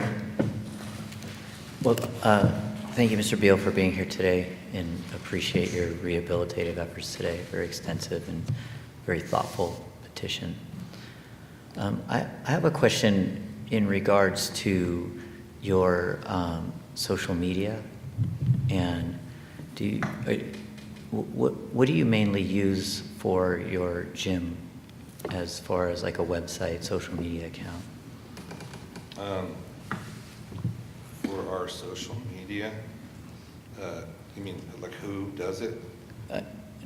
Well, I'm wondering, what is your well, let me be more direct. John-beall.com, that's you? No. Do you own that website? No. You do not? No. And Not that I know of. because I'm looking at Dr. John Beal, chiropractor in Alameda, California, and paragraphs describing you as a chiropractor, led Rise Bodywork since 2010, with then links to a Weebly account, Weebly, which that could be old SEO stuff. We spend a lot of time sweeping the doctor out of everything. If you look at my website and our actual Insta and Facebook, and we retired my doctor emails. We killed anything doctor on the website. We took everything, as far as I know. but not your LinkedIn account. My personal LinkedIn account, I don't really go on it, but I've not heard anything about me being a doctor on LinkedIn. I use Rise. So are you stating that you do not or have not created or owned John-beall.com? That's true. That could be SEO from a long time ago, I would think. And the reason I ask is, and thank you for clarifying that may be old, except that the Weebly link on that account connects to a post from September 11th of this year that you authored. What was the post? Sorry, I didn't hear you. Who do you need? Oh, what was the post? It's a benefits of active release technique therapy, 9/11/2025.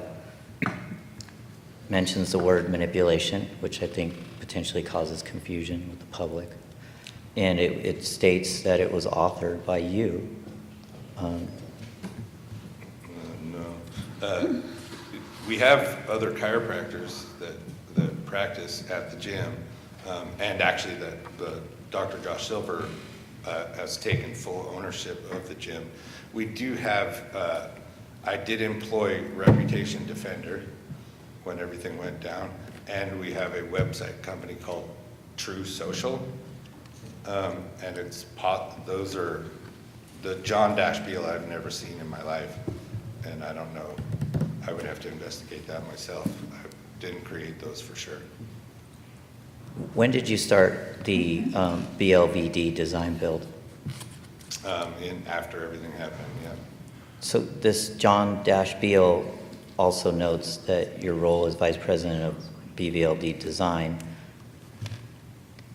So is your testimony that you're not aware of these are not sites, and that the Weebly post, which specifically says author, Alameda, California business leader, Dr. John Beal, and is linked from the John Beal site, you were not aware of those? Absolutely. You did not create those? Somebody is advertising for you and you're unaware of this? Yeah, I don't even know what Weebly is. I would never put myself as Dr. John Beal. I was very careful about that. I don't ever do that, ever. And actually, it sounds like it might be Reputation Defender, but they specifically know everything that happened. And they know that I'm not a doctor and that I'm not a chiropractor, but I can definitely, it's got to be either the... Well, they don't know. Right, yeah, yeah. Clearly, Yeah. Clearly they don't know. Okay, we can move on, thank you. And then I'd just like you to describe then your arrangement at your gym with the chiropractic, the licensed chiropractic staff there. My arrangement. Rise Body Works is your business? Right. Yeah. Well, yes, Rise Body Works is Chiropractic S Corp. That just prior to surrendering my license, I moved 100% of it to Dr. Josh Silver. And so he's actually the owner of Rise Body Works. Okay, and you're listed as part of the Rise Chiropractic ART staff? Right. I do some personal training and that type of thing, and then help manage the business. So, but as the chiropractic staff, that's what I'm interested in hearing is your participation there. I understand the arrangement of the business, thank you, but can you describe then your interaction and your participation in patient care there? I don't directly care for patients. Ancillary services only. Even being listed as Rise Chiropractic ART staff, you have massage and body work, Pilates, personal training, group training, and then you have one tab that's Rise Chiropractic ART, and you're saying that's incorrect. You actually are not participating in that. Where does it? I'm at risebodyworks.com. Oh yeah. Yeah. So I work with the clinic staff. Yes. They refer people to me. I train them, personal train them. Okay. On the gym floor. Yeah. Thank you. And no further questions. Thank you. Mr. Sweet?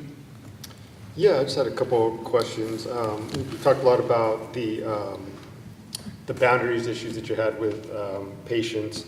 One of the things that I noted in the prior accusation was false records or improper billing. Have you taken any steps to address that since the revocation in 2021? Yes, I took a documentation class, and then I also took several documentation classes. Yes. Where did you take them? How many, do you know? I took one from H.J. Ross, is it? Several years ago, and then I've just taken one recently, and I forgot the name of the outfit. But I took one recently here in Southern California. Okay. All my other questions have been addressed, so thank you. Thank you, Mr. Sweet. Dr. Daniel? Hi, Mr. Beal. Thank you for coming today. Do you do ART? I do. Okay, so part Small of... little bits.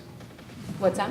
Small little bits, like on someone that I'm training out in the open. Do the other chiropractors refer their patients to you to specifically do ART? No, not directly, but they refer to me for training. Okay.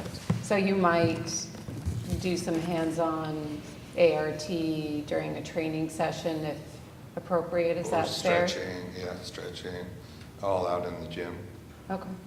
And the other chiropractor, if you were to get your license back, is there how many chiropractors are in your gym? 2 currently. 2? Yeah. And have either of them offered to mentor you, to watch over your documentation, as if you were to get your license back? Do you have that support system, or would you be more independent within that system? I have that, it's in the file. I have a couple of friends, a husband and wife, who are both chiropractors who don't work at my clinic, but are always at the gym, and they volunteered to be my peer support and to help the board with any sort of oversight. Okay. And then you had mentioned that you had removed yourself from kind of one-on-one contact or business dealings. And since chiropractic is, one-on-one generally, are you concerned about, if you were to get your license back, being in those situations again?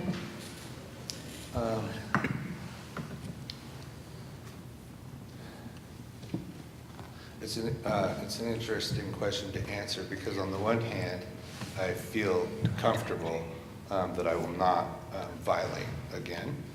And on the other hand, if I'm not concerned, then that's kind of a big problem as far as I could see. So I would say that I'm both concerned and also confident that I'm not going to violate again. Okay, that's fair, thank you. You said that you were working with a new counselor and getting more to the root of kind of your behavior. At this point, do you feel like you've gotten to sort of the archetype of the problem or the root of the problem as far as the behavior that you've shown in the past? I feel like it. I feel comfortable with understanding those parts of myself. And it wasn't until I felt relatively comfortable that I even decided to reapply. Yeah. And do you have a checklist, a plan for possibly identifying if you were starting to blur the lines again, if you were starting to, slip again? Have you worked on a very active, conscious plan as far as identifying a potential problem? Yeah, I have a whole written plan that we created in the extended either PBI or PACE boundary course for that exact purpose, yes. And your counselor is available, or psychologist is available to help you with that? For sure. Okay. And it sounds like you're planning on continuing your weekly counseling sessions, that you're not going to be stopping that anytime soon, is that correct? Correct, yeah, all right.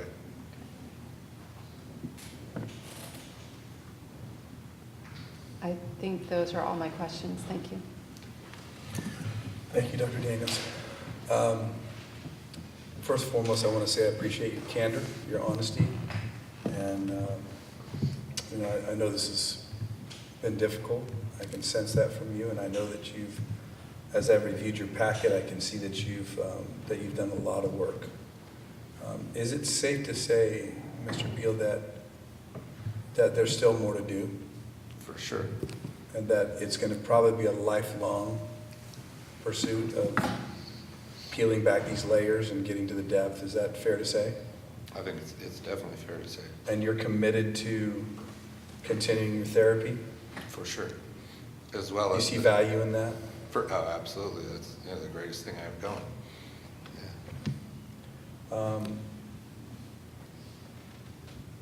Are you doing any physiotherapy modalities that would be considered, ancillary to chiropractic care in your gym? If you count ART, soft tissue stuff.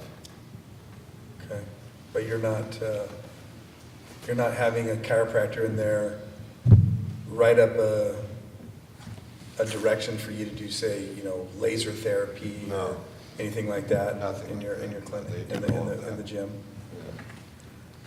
Do you have an agreement with this Dr. Silver, that if you are reinstated, that the ownership passes back to you, or is that? It's revocable, yes. Okay. If you were not reinstated, would that deter you from the course that you've started to work on yourself and to develop even further than you already have? Yeah, I feel like I do the same thing, whether I'm reinstated or not reinstated, for sure. And your business in the gym, does that provide for you, for your family, or is it a successful gym? It was before COVID. It's pretty tight these days, yeah. And But after you're, everything. but you're providing for your family? Yeah, with the construction kind of in combination. Yeah, I remember, I noticed that, you're supplementing or augmenting your gym with the construction? Yeah. Are you a licensed contractor? BLVD is, yes. Yeah.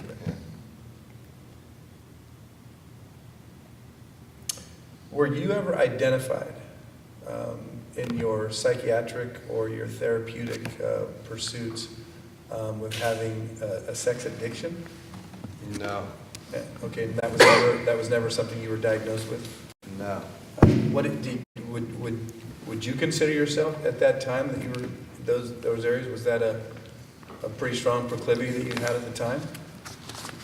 I definitely wondered about it, and I have been had addiction issues in the past, and therefore I thought, well, of course that's it. That was just I thought I had overcome so much, and I didn't have any other big things to overcome.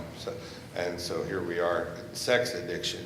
But as I sort of explored myself, it doesn't seem to be a surface type sex addiction.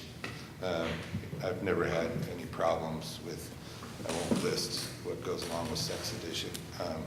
I have more of connection issues, anxious attachment. I look for validation through women. I have abandonment issues, and I feel like those are more my driver towards relationships with women and even relationships with people than the sex addiction. I'm just, because with the therapy, I'm sure that you've probably explored and addressed some of those. So For sure. I'm glad to hear that you're willing to continue to address and deal with those issues, as those can be pretty embedded and pretty deep and very scarifying. You talk about, childhood trauma, those types of things. Clearly, you're addressing those.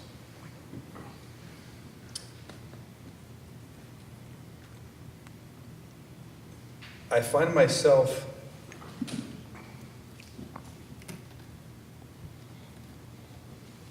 very impressed and yet at the same time concerned, because our deep concern here at the board is, as your counselor so aptly pointed out, is the concern about the public and the protection of the public. And it's clear that you understand, in my opinion, I feel that you do understand the gravity of what you've done. And I hope that regardless of what the decision of this board ends up being, that you will stay on course. As I think you are on a good path, that's my opinion. And I think that your assurance to me one more time that you are on this path, regardless of what happens in the future, that are you committed to that unequivocally? Absolutely. Okay. I have nothing further. Actually, I have one more question. Daniels. Just one last question. If you were to get your license back, do you plan on retaking ownership of the gym? Yes, that was the plan. Okay. That would certainly be open to stipulations of any type regarding that. And you seem reticent to do that right away, would be to take ownership back of the gym?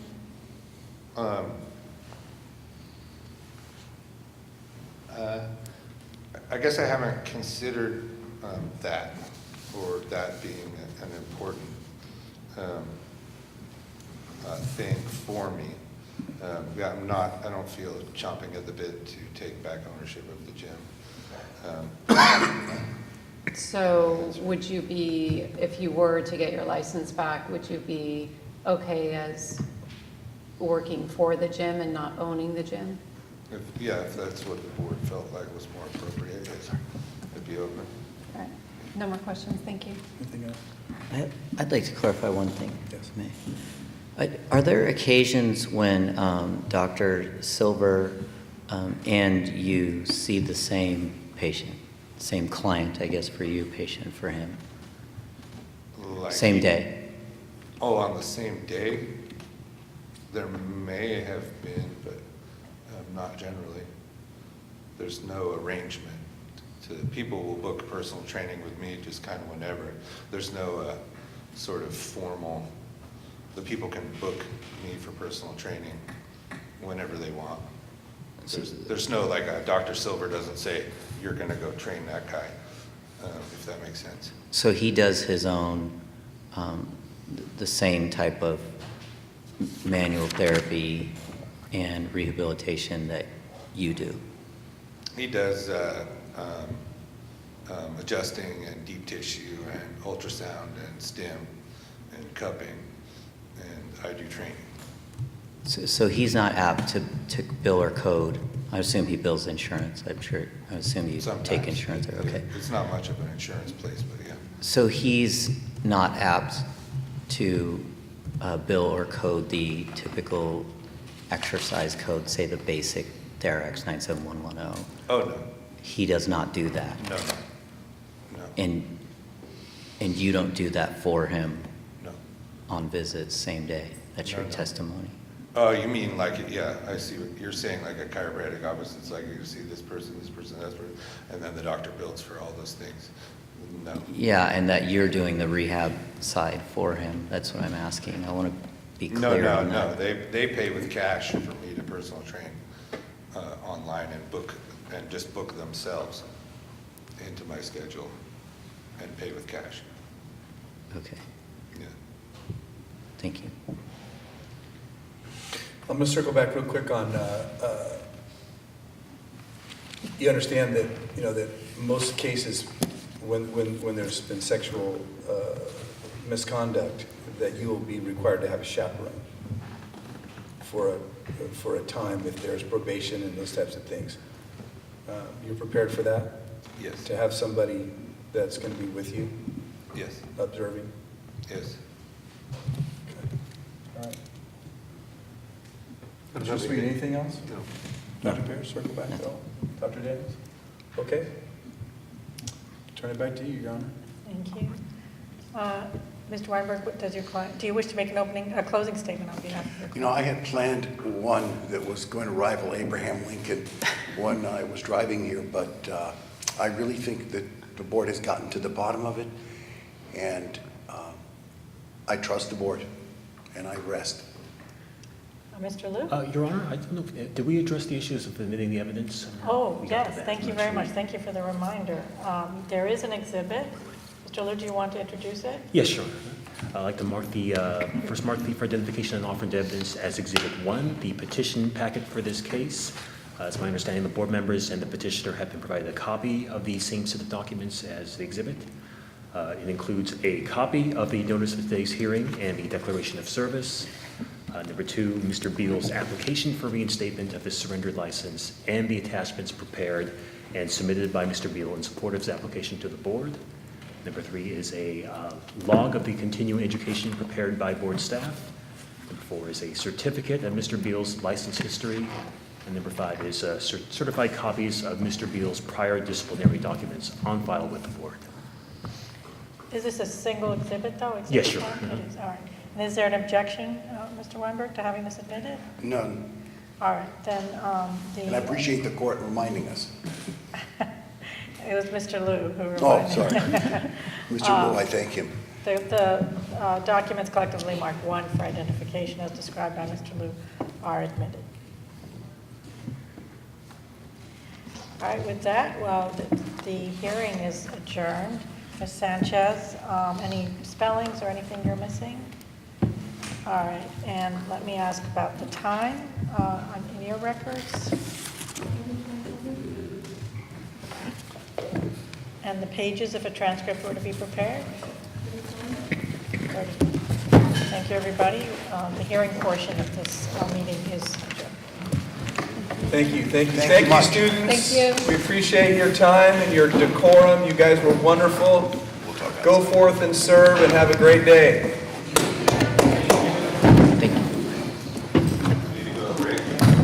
Closed session. We're going Closed to take a session. break for bio break, Closed session. How long? Closed session. like 5 minutes, and we'll come back and go into closed sessions. Is Okay. that okay, Kristen? Will we take a 5-minute bio break and then back? Yeah, into closed yeah, session? we're all set about, yeah. Are we off? We're off.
Good. Okay, welcome back. We are back in session. And we will turn the time over to Mr. Sweet to take the roll. All right. Dr. Adams. Present. Dr. Daniels. Present. Dr. Paris. Present. Raphael Sweet is present. We have a quorum? We have a quorum. Okay. So we are now on agenda item 5. And we did that reconvening, thank you. And we're on agenda item number 6.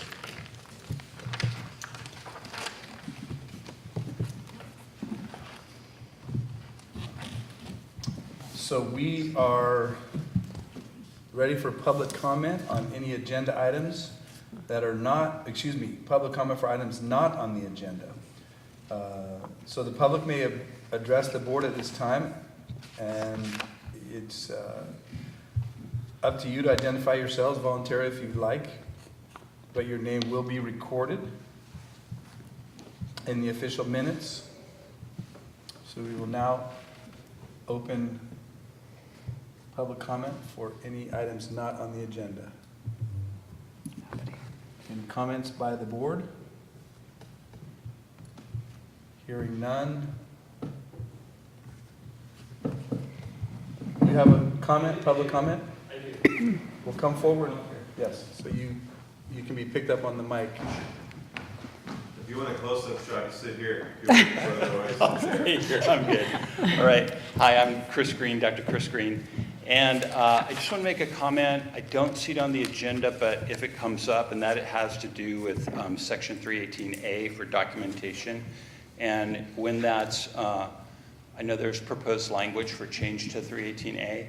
And if it would be possible to include a section as it relates to the use of AI, artificial intelligence, in an EHR, an electronic health record, that at a minimum, identifies that AI was used in the generation of the EHR, and if possible, to what extent, minimally or extensively, some kind of criteria to that, like how much of the EHR was generated through AI. So that would be my comment. Thank you. Thank you, Dr. Green. We appreciate your comment. Any other public comments? Or items not on the agenda? Hearing none.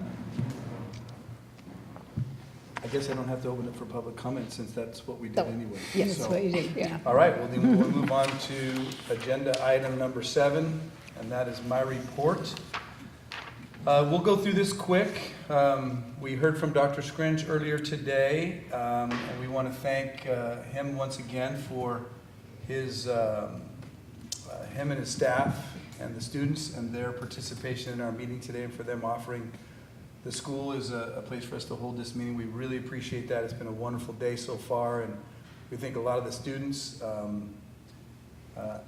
enjoyed it and participated, and we're grateful to have that. Real quick, just an update that our executive officer, Kristen Walker, and I attended the Cal Cairo event at Disneyland this last August 28th and 29th. We're able to sit in on their board meetings and to participate and be able to interact with them and discuss issues relative to the chiropractic profession related to school, as well as some of the laws that are coming down and other things that we're doing, preparing for sunset as well. And it was an overall really, really good meeting and very productive. We also are excited that our legislation, or not legislation, but our regulation change relative to distance learning. The distance learning package of our continuing education has made it to public comment on September 19th and is now currently in public comment time and will be until November 3rd.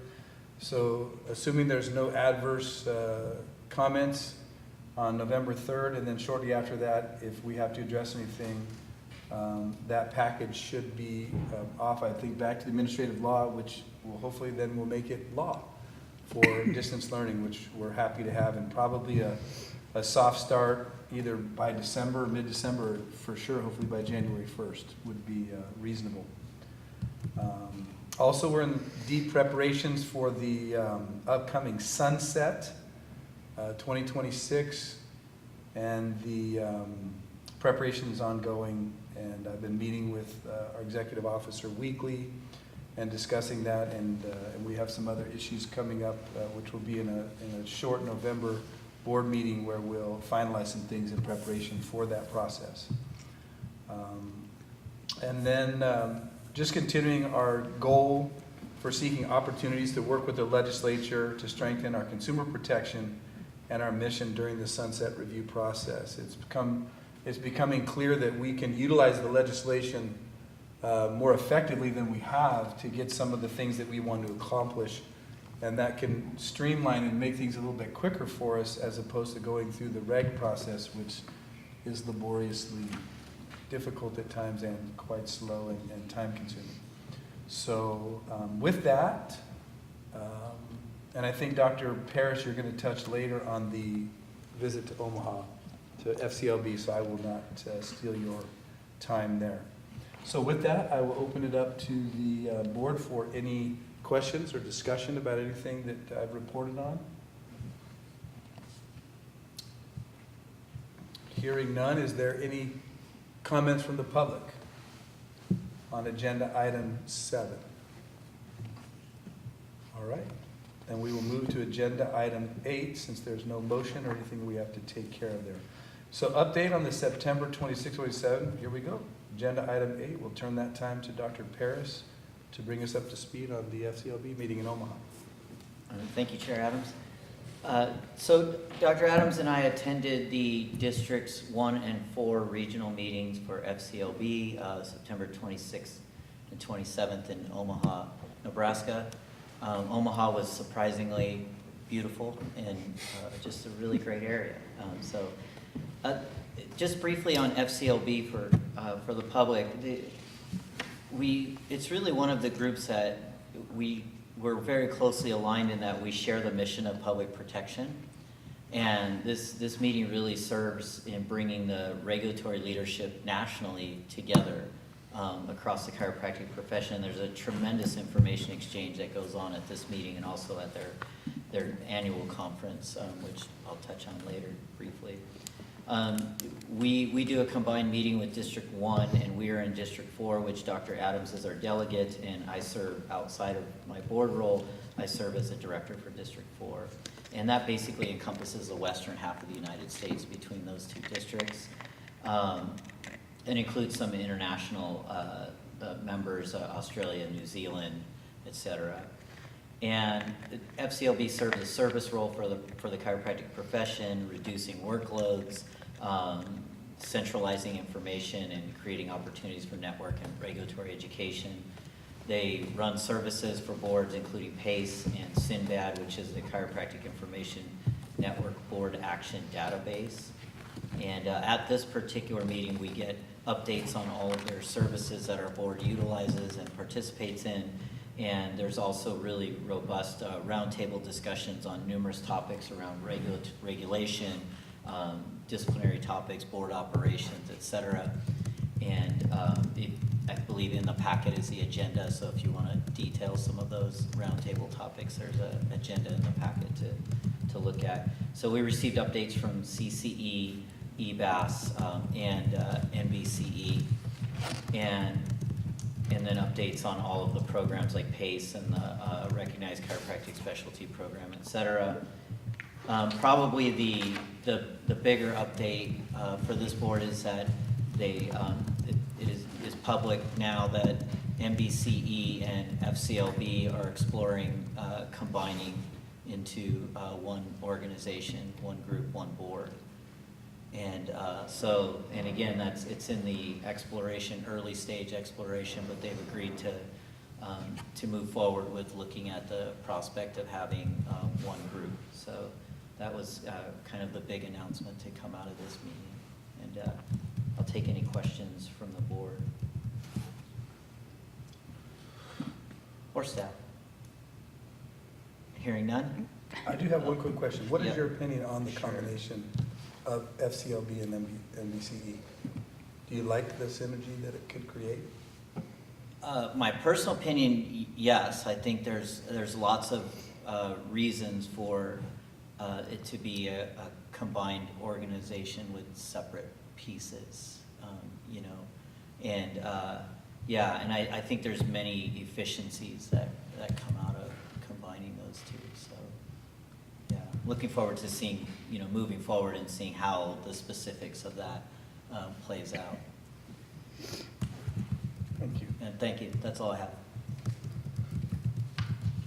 Any other comments? Okay, hearing none. Any public comment on agenda item 8?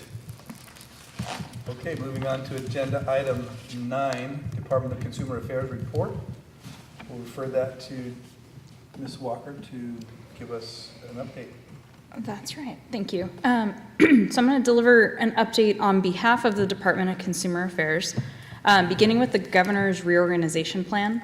In January, Governor Newsom released his proposed 25-26 state budget, which included a proposal to split DCA's oversight agency, the Business, Consumer Services, and Housing Agency, into 2 state agencies, the California Housing and Homelessness Agency and the Business and Consumer Services Agency.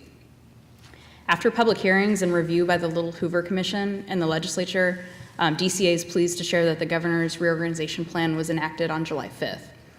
Again, the new Business and Consumer Services Agency will be responsible for consumer affairs, licensing, and enforcement, and the Department of Consumer Affairs would be among 8 departments in this new agency.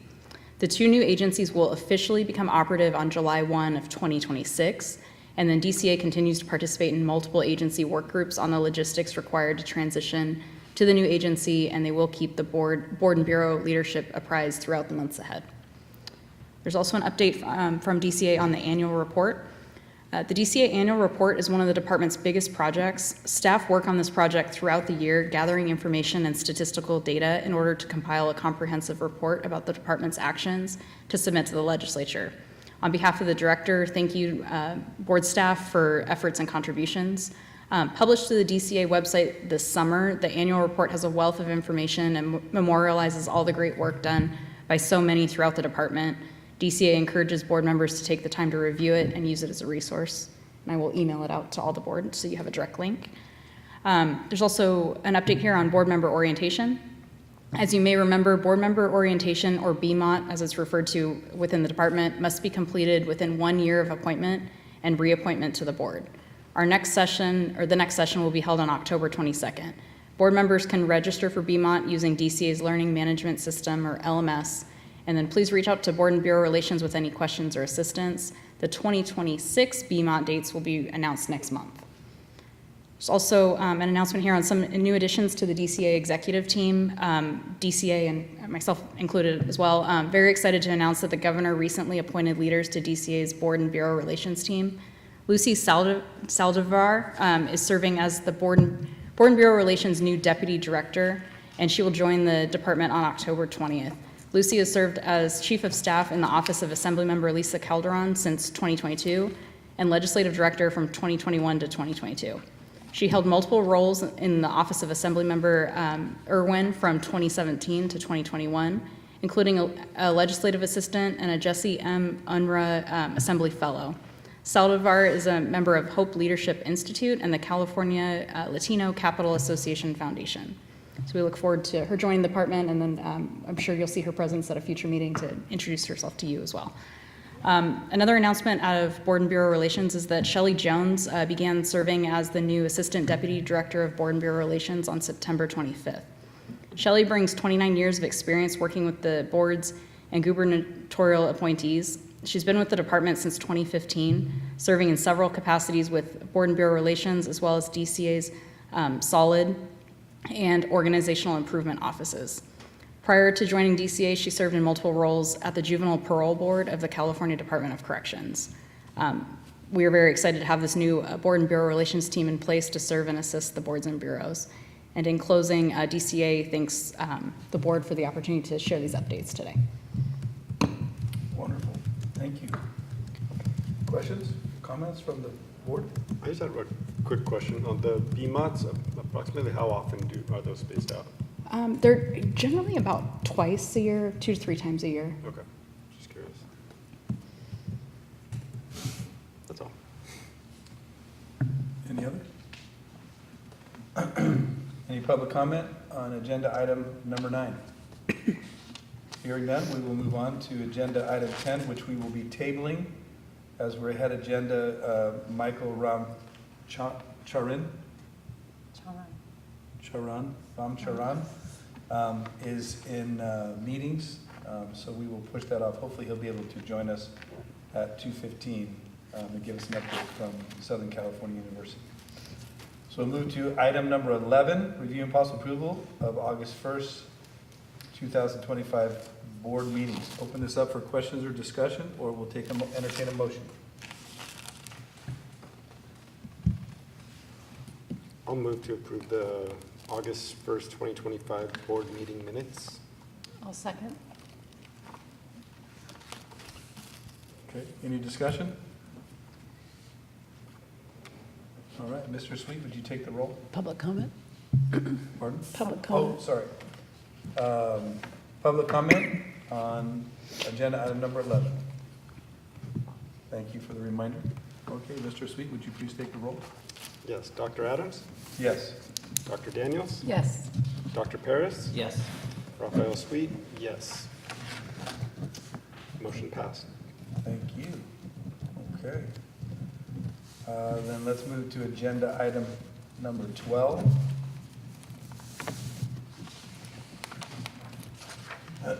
Review and possible ratification of approved chiropractic license applications. Discussion or questions, or make a motion?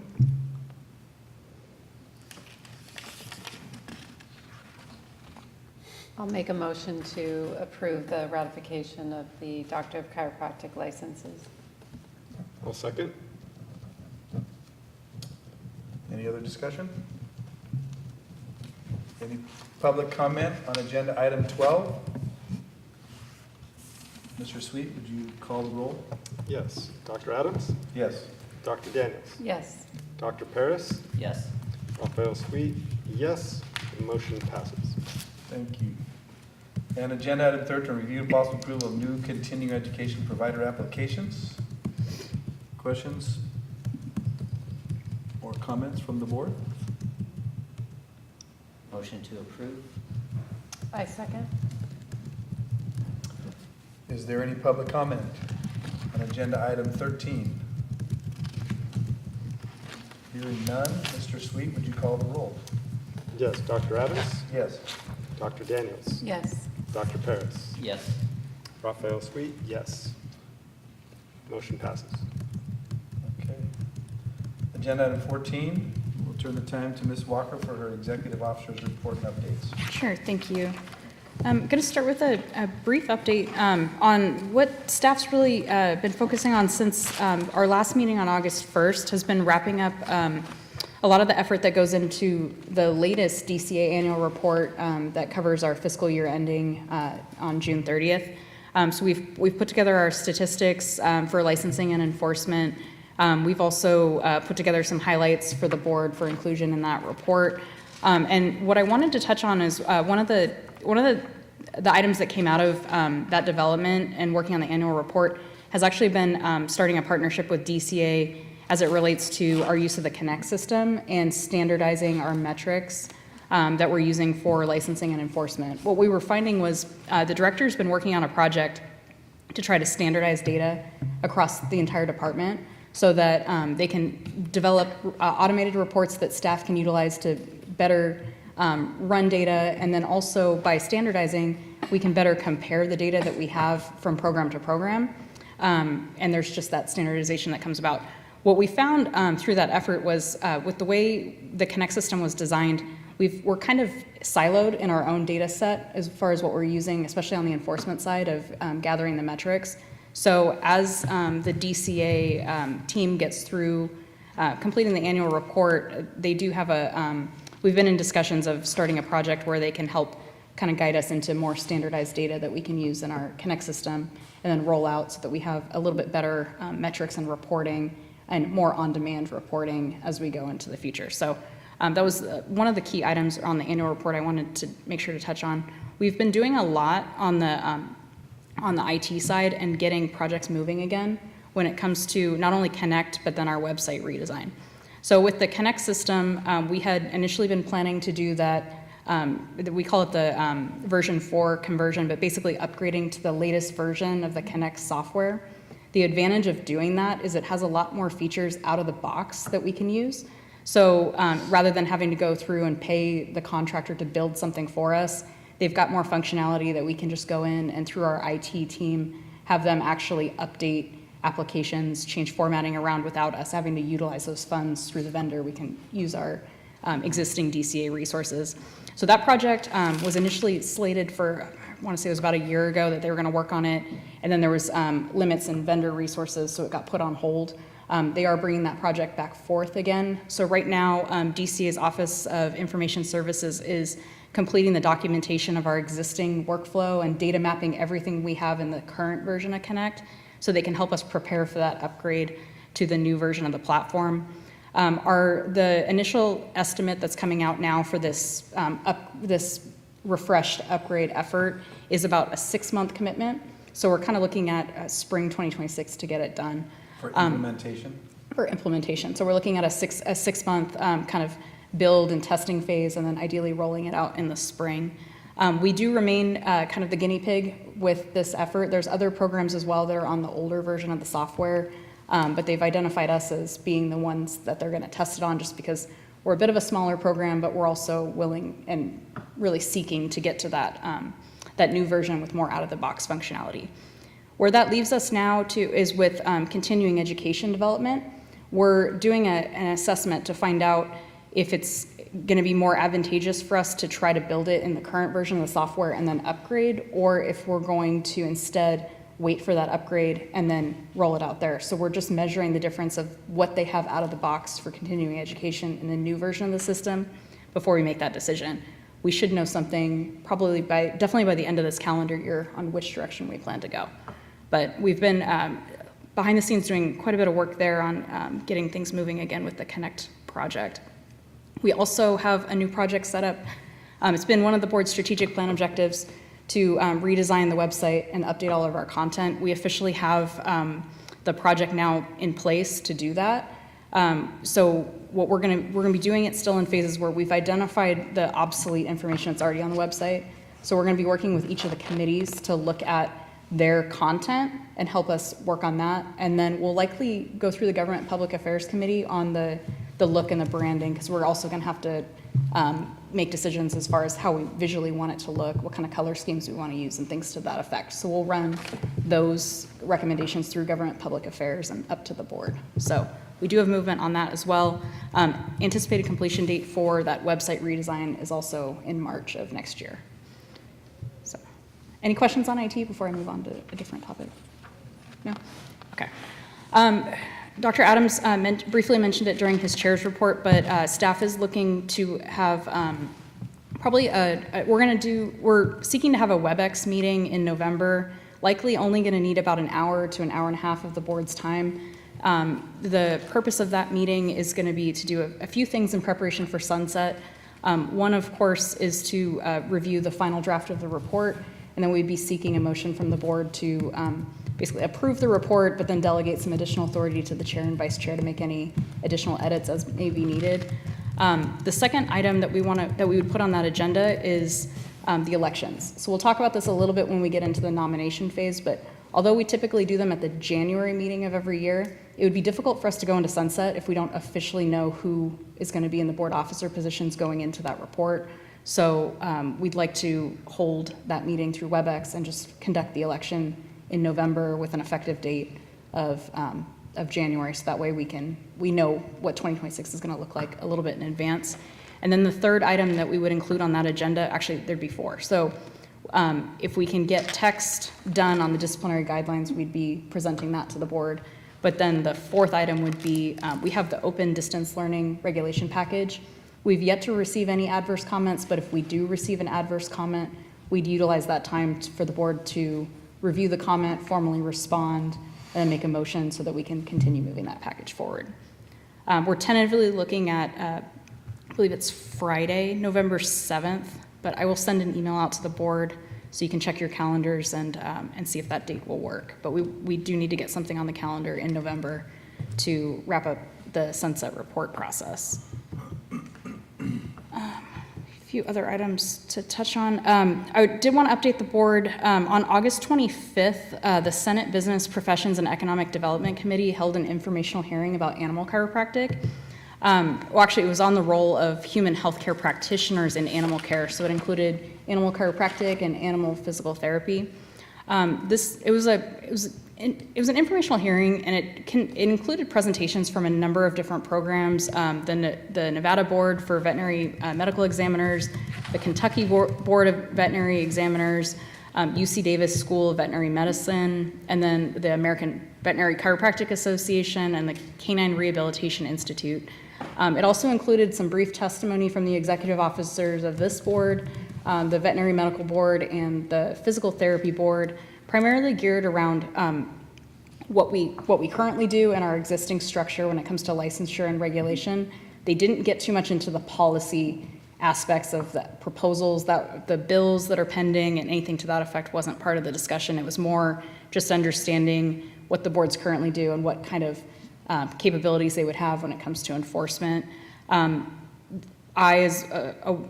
with the executive officer of the Veterinary Medical Board and the Physical Therapy Board, all appeared. We shared kind of our openness to collaboration and kind of presented it as a team. It was pretty well received, the way that we conducted that. And then we will, as we head towards the end of the year, we will follow up with our stakeholders when it comes to the animal chiropractic bill and kind of see where we're at with that. But wanted to update the board a bit on that hearing that we did. Dr. Adams touched on some of the outreach that we've been doing. At the last board meeting, I announced the fact that Susan Glover Smith was being promoted to an enforcement analyst in our investigations section. She went into that position effective August 11th of 2025. She previously held the position of enforcement technician at BCE, and she's really hit the ground running when it comes to getting in there and doing desk investigations. So we're very impressed and happy to have her in that new role. We also had announced at that meeting as well that we had hired Rashida Brooks. She's doing a great job as well. That leaves us with 2 vacancies that we're still working to recruit. We have the enforcement technician that Ms. Glover Smith just vacated, and then still the lead administrative and policy analyst position. But for the most part, on the staffing side, almost a full office, but now we've got a significant amount of employees that are still in training. So as we kind of get into the early part of next year, we'll have a pretty robust staffing in place, not only physically in the office, but then also trained up. I also want to touch a bit on the proposed regulations. Within the meeting materials, it lists 18. The actual count is now 20, because the meeting materials themselves don't account for our proposals relating to establishing standards for virtual care that the licensing committee is working on, as well as the subcommittee on chiropractic specialties regulation that's being developed as it relates to advertising and the minimum standards for advertising chiropractic specialties. So that number's 20. We did a little bit of combination when it comes to what was pending. So we've now got the proposal to clean up the initial licensure process has been combined with the chiropractic program regulations, because we found there's one provision in there that overlapped where they cross-referenced each other. So we're combining them together. We don't anticipate that affecting the regulation one way or another, because one was simply a cleanup, and then the program regulations have been pretty well received from all the programs that we've spoken to. So we don't anticipate anything different as far as timelines by doing that, but just trying to explain the math there a little bit on how we got down to 18. Oh, and I also formally took off the list the longstanding proposal around the appeal process for continuing education courses. That one was just kind of on there, but we haven't done any development on it, and we've got pending comprehensive proposal already on the table. So after we get through that hurdle, if there's a need to rediscuss that, we'll vet that through continuing education, put it back on the list. But as it comes to like reporting to Sunset, it's kind of been something stagnant that we're really not working on at this point. When it comes to status on regulations, we drafted the Section 100 regulations. That's being reviewed by legal. The 3 regulations that are in the final filing phase are done as far as at the staff level. The filing of addresses and contact information was submitted to OAL on September 2nd. We had some brief correspondence with the OAL attorney in mid-September.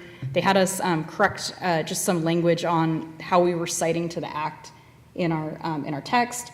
So then we went through and on the other 10 pending proposals, made the same changes, so we're good there. They're reviewing that. We expect a decision from them likely within the next week. On the proposal itself, we expect them to accept it, but that one's at OAL. And actually just today, about an hour ago, the DCA director approved our package for our final submission package for the repealing of the successful examination provision. So the second one there under final filing phase, that was submitted to the department and approved. And the department staff put together our final submission. So that, if it doesn't go to OAL today, it will be by tomorrow. And then the appeal process for contested citations and compliance with the fines, that package is also done and it's pending the director's review. She just got it this week, so we anticipate getting that approval likely by next week. She's been very quick with turnaround times there. Dr. Adams mentioned we're in the initial filing phase for the distance learning CE package. That runs through November 3rd. Like I said, we received a handful of comments on the proposal, all in support, so no adverse comments as of today. And then within the production phase, we're trying to wrap up that continuing education comprehensive proposal and get that one off to OAL for the initial notice period. Same status with the DC degree programs and the initial licensure process. Those are our 2 top priorities. And then we are also working on finishing up the paperwork on the remaining proposals there in production phase so we can get those off to OAL as well. So a lot of movement. We took the chunk from concept to production. Now we're really at the phase, we're almost ready to take all those concepts into initial, and then you'll see them drop off into final filing. Any questions on regulations? I do, real quick. So, Excuse me. I guess actually it's kind of a concern because I'm noticing that these items here that are in final filing phase finished public comment clear back in February and in April, but yet staff is preparing the final regulatory package for submission to OAL. So where does that leave us with the distance learning? Does that mean it could be 9 months? No. So those ones, we got some out for the initial, or for the public notice phase, and they went through public comment. And then the staff focus shifted to trying to work on those production and those concept packages. So those were just there. And then, we need to wrap those up. So we did the paperwork and got it submitted. That will not happen with the distance learning package. And actually, thank you for asking the question because this was something I meant to add as part of my update anyways. When it comes to completing the actual final filing of it, that process only takes about a day of compiling everything together and getting it submitted. And then the DCA director has been turning them around incredibly quickly. This last one that she just approved, she turned around in 2 days. So you're looking at potentially a week. So we close it on the 3rd. We've already got the final documents that we have to file in draft so that we can just finalize them. You're looking at about a week before you can get it to OAL. So it was more just, they weren't urgent packages, so we didn't prioritize them, but that's not going to happen with the distance learning package. So what does that mean then? It gets to OAL and then what? Then OAL conducts their review. They have 30 business days to do that review. And what we're going to be doing for the distance learning package, as well as the chiropractic program regulations, is we're going to be, the way it typically works is it goes to OAL. They have 30 business days to complete their review. They generally tend to take that amount of time. So you're looking at a little over a month for the OAL review. And then depending on when they issue that final, then it determines your rulemaking effective date based on a quarterly system. But you can also make the request that a regulation become effective upon filing when with the Secretary of State, which means when the regulation is final and approved by OAL, you can make it become effective when OAL made that decision, just by simply submitting a justification and making that request. We are going to make that request for the distance learning package and the chiropractic program regulations based on the need to implement those sooner. I was gonna say Yeah. because Yeah. those two are pretty urgent. Yeah. So realistically, then on item number 5, the distance learning, we end on November 3rd. If we don't have any adverse we're gonna be dealing with that as one of those items unless we don't need to. And then you're saying the turnaround could be a couple of days. So realistically, we're looking at 30 days from probably a week after closure, so like in early to mid-December? Correct. Yeah. Okay. Yeah, that's what you're looking at, because you're looking at, I'm looking at the calendar right now in front of me. So you've got a November 3rd completion date. Even if you have an adverse comment, the idea is that the board would review and respond to that comment on November 7th. On the 7th, right. So say even by like November 10th, you're filing with OAL, they have 30 working days, which is basically 6 weeks. So they would have until the 3rd week of December, so you're looking around December 19th. So taking all that into consideration, you're looking at very end of December for an effective date for that regulation. Okay, so OAL, if you're listening, Mm-hmm. you know, stay on track. Please. And then real quick on the licensing package that we did for the schools that came The out of curriculum. licensing, yeah, What's the realistic? 7, yeah. When will that go to public comment, you think? December. Oh. I'd say December. Right. Going to public comment in December, and then we're gonna want to take a similar path, because it's gonna have the same amount of attention on it that we're giving to distance learning. Yeah. So get it out to public comment, you do 45 days, figure out, when the next board meeting, if you've got any comments you have to respond to, and then turning it around into OAL. We're gonna be doing that on all the subsequent packages. And then possibly doing like one of the short meetings again via Zoom and. Potentially, yeah, and handle if it doesn't fall within, like, when we set our quarterly meetings, that one likely, if it doesn't fall within, say the next board meeting isn't for 45 days, we can just do a 1-hour WebEx and get everybody on a call to just go through those responses. We don't have to wait so long. Excellent. I mean, because if we don't get the curriculum package out by December, it really pushes it out like another 6 months before of any hope of having it be a regulation. Yeah, and that's the intent behind getting it out by the end of the year, so that we can do the 45 days and get it adopted and Is finalized that by the spring. realistic with what we have coming up with Sunset? It is, because Okay. it's, when it comes to the way the workload is, there's a lot for, there's a significant amount of work going into Sunset, then you get almost a brief gap of breathing room before you do the hearing, and that's where a lot of that fits in. It's right there. Excellent. I have nothing else. Anybody? Okay. Let's see. That's about all I was intending to share as part of my report. I'm happy to answer any kind of general questions, board operations, anything within my Any general purview. questions for Ms. Walker? Okay. Excellent report. I'm excited. We're moving forward. It's exciting. Just so you know, the lone student out there, this is unprecedented. So you can tell all your classmates that things are happening at the board. It's exciting. Okay, public comment on agenda item 15. Okay, thank you. We'll move to agenda item 16, review and discussion and possible action on comment period regarding Council on Chiropractic Education, CCE proposed revisions to section 1 and 2.J of the CCE accreditation standards for chiropractic programs. Ms. Walker, Would you like to, 15? Yeah. On legislation? did I skip 15? Yeah, Yeah. we did. The executive officer was 14. Yeah. My bad. Let's rewind. Legislation. Agenda item 15, legislative bills. Ms. Walker. Okay, thank you.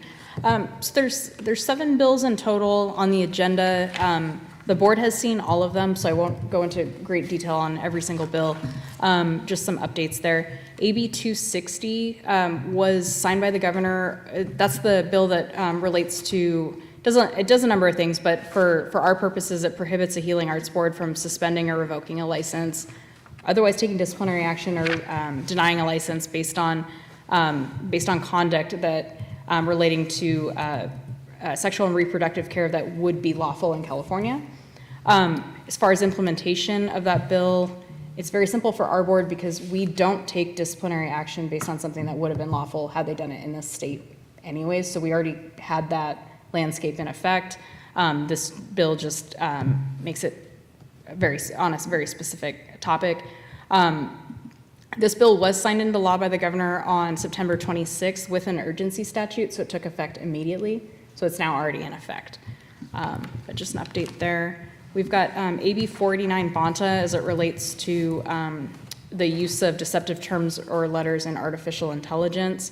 That bill was passed by the legislature, and it's currently pending the governor's signature or veto on the bill. As far as the implementation, it's going to be a monitoring type activity where our enforcement program is going to at least attempt to monitor the use of AI and Gen AI technology within the chiropractic profession and identify any potential violations of the specific provisions of this bill. We'll certainly kind of see what that ends up looking like in effect, and we'll report back through the enforcement committee on the board. Does that kind of speak to Dr. Green's concern that he brought up about AI, or is that just on the use of generative AI, period? It's a similar topic, but it's a little bit different in the sense that what this bill does is it allows you to hold the entity who develops or deploys the AI technology if it's misleading the public that they're interacting with a licensee. In practice, what that ends up looking like is if there's some sort of AI technology that you can deploy in your, that they're advertising where, say it's a chat feature on a website. So you're chatting with an AI agent, but it's representing that you're supposedly talking to a chiropractor. The board would have authority to take action actually against the entity that developed that software that's misleading the public. Do we have a plan of how we're going to attempt to monitor this? Initially, it's identifying what's existing and out there, what the major platforms are, and then just trying to kind of see what we can gather on that. And then it's also going to be getting, whether it's complaints from the public, if they have concerns about like our committees to continue meeting by teleconference with a primary meeting space within DCA, but then all of our members can log in remotely without having to be at notice public locations with notices posted and everything to that effect. So that will continue through the end of 2029 through this bill. We've got SB 641 Ashby, which relates to issuing waivers and exemptions for DCA boards and the Department of Real Estate. This bill is currently pending the governor's signature, but it was amended since the last time the board discussed the bill. So what this bill originally would have granted authority to the boards to waive certain licensure requirements for licensees and applicants who reside in or whose primary place of business is in a location damaged by a natural disaster that's been either proclaimed by the governor or declared by the president. When the bill was amended, it now includes a provision that requires a board, when seeking to do that, to first notify the DCA director in writing of any waiver that's been approved by the board. And then it prohibits the waiver from taking effect for a period of 5 business days after the director receives the board's notification of basically intent to implement a waiver. It also authorizes the director to approve or disapprove a waiver and then within 5 days. So what it would have been was the board had its own authority. Now you have to go, you develop the proposed waiver. It has to go through a DCA director review. The director can either approve it, disapprove it, or not act on it. And if the director either approves or doesn't act, it would go into effect 5 business days after the director receives a notification. But the director essentially could veto a waiver request from a board. So that's a pretty significant update from the last time the board looked at this bill. One thing that I wanted to note on this bill as far as implementation is recommendation that we, it is still pending the governor, assuming that it's going to be signed. We bring this to the Government Public Affairs Committee for the committee to update the board member administrative guidelines to basically include a section on how to handle, when you would call a meeting to discuss a waiver and an exemption, and formally putting those procedures in place so we have them documented. Because what we may potentially see is when this bill goes into effect, throughout every year, we get a number of natural disasters, unfortunately, in California, some severe, some more localized.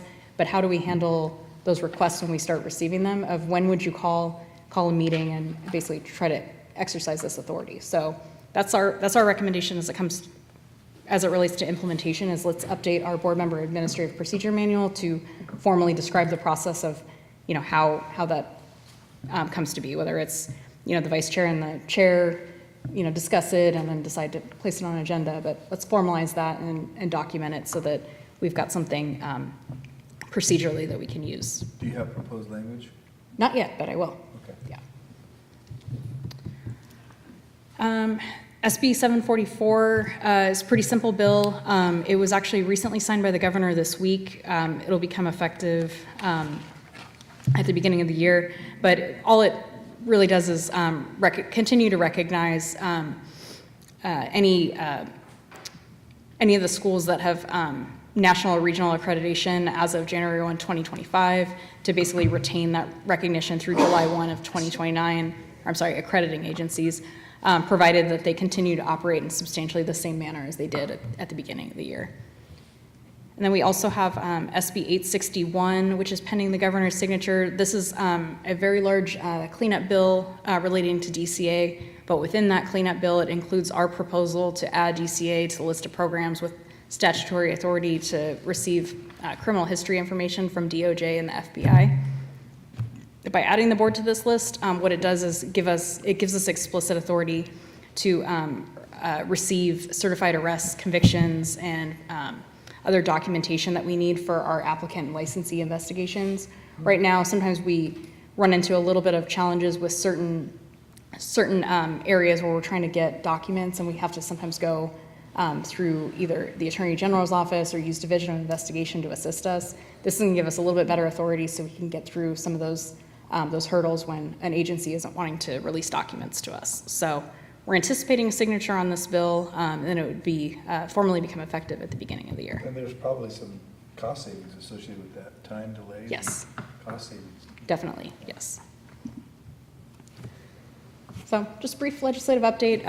It was a pretty light year for us. The major pending bill, the 2-year bill, is the animal chiropractic bill. I'll have an update on that at the next board meeting. Excellent. Questions, comments from the board? Actually, Christina, can you go back to SB 470? With the committees, do we still have to provide our address of location? Depends. I missed that. Not for committees when we notice them using the provisions of this bill. So Okay. the board still always has to have has to participate from a noticed public location. But the way our committees are set up, they qualify as an advisory body. Okay. So when we do those advisory body meetings, we can have a public meeting through WebEx.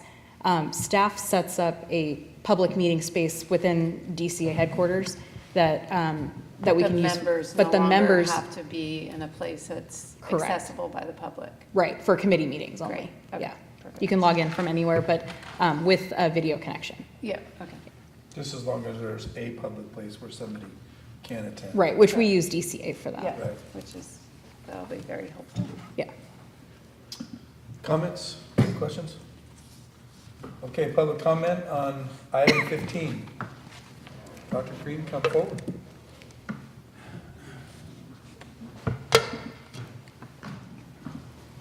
I'm Dr. Chris Green, and I had a comment regarding AI. That's going to happen a lot. And the comment is this: California is a 2-consent state in regards to reporting confidential communication. And if you have AI essentially memorializing the conversation like the history between the doctor and patient. In essence, you are recording that conversation. And so that's certainly something that's going to have to be addressed, and I know this gets into the legal weeds big time. But if in fact that could potentially violate the two-consent law, then we would certainly need some guidance on that as far as providers and if they're using that sort of EHR. Do they have to get consent from the patient to utilize that technology? That's something that we need to take a look at. Okay. Thank you. Thank you for your comment. Appreciate that. Any other public comment? Hearing none. Were you wanting No, a motion on 15, or is that just more informative? Just an informational item. Excellent. Okay. Moving on to agenda item 16. I already had previously announced it. Should I reread that? So review, discussion, and possible action on comment period regarding counsel and chiropractic education, proposed revisions to sections 1 and 2.j of the CC accreditation standards for chiropractic programs. Ms. Walker. Thank you. The Council on Chiropractic Education is proposing 2 changes to the accreditation standards to Section 1 and to Section 2J. Some minor changes there, but they're conducting an open comment period on those changes through October 31st. So we placed this on the agenda for the board to review those changes and then discuss whether to submit any formal comments on the proposal on behalf of the board. So just looking for the board's feedback and discussion of those proposed revisions through CCE. Feedback, comments? I mean, I reviewed it. I didn't really have any comments or feedback. It seemed pretty straightforward. I concur. Dr. Ferris, any? Oh, Mr. Sweet? No, I agree. Okay. Hearing no comments or additional, is there any public comment on agenda item 16? Okay. Are you wanting any kind of a motion on this other than just to adopt, or leave it open at this point? No motion necessary.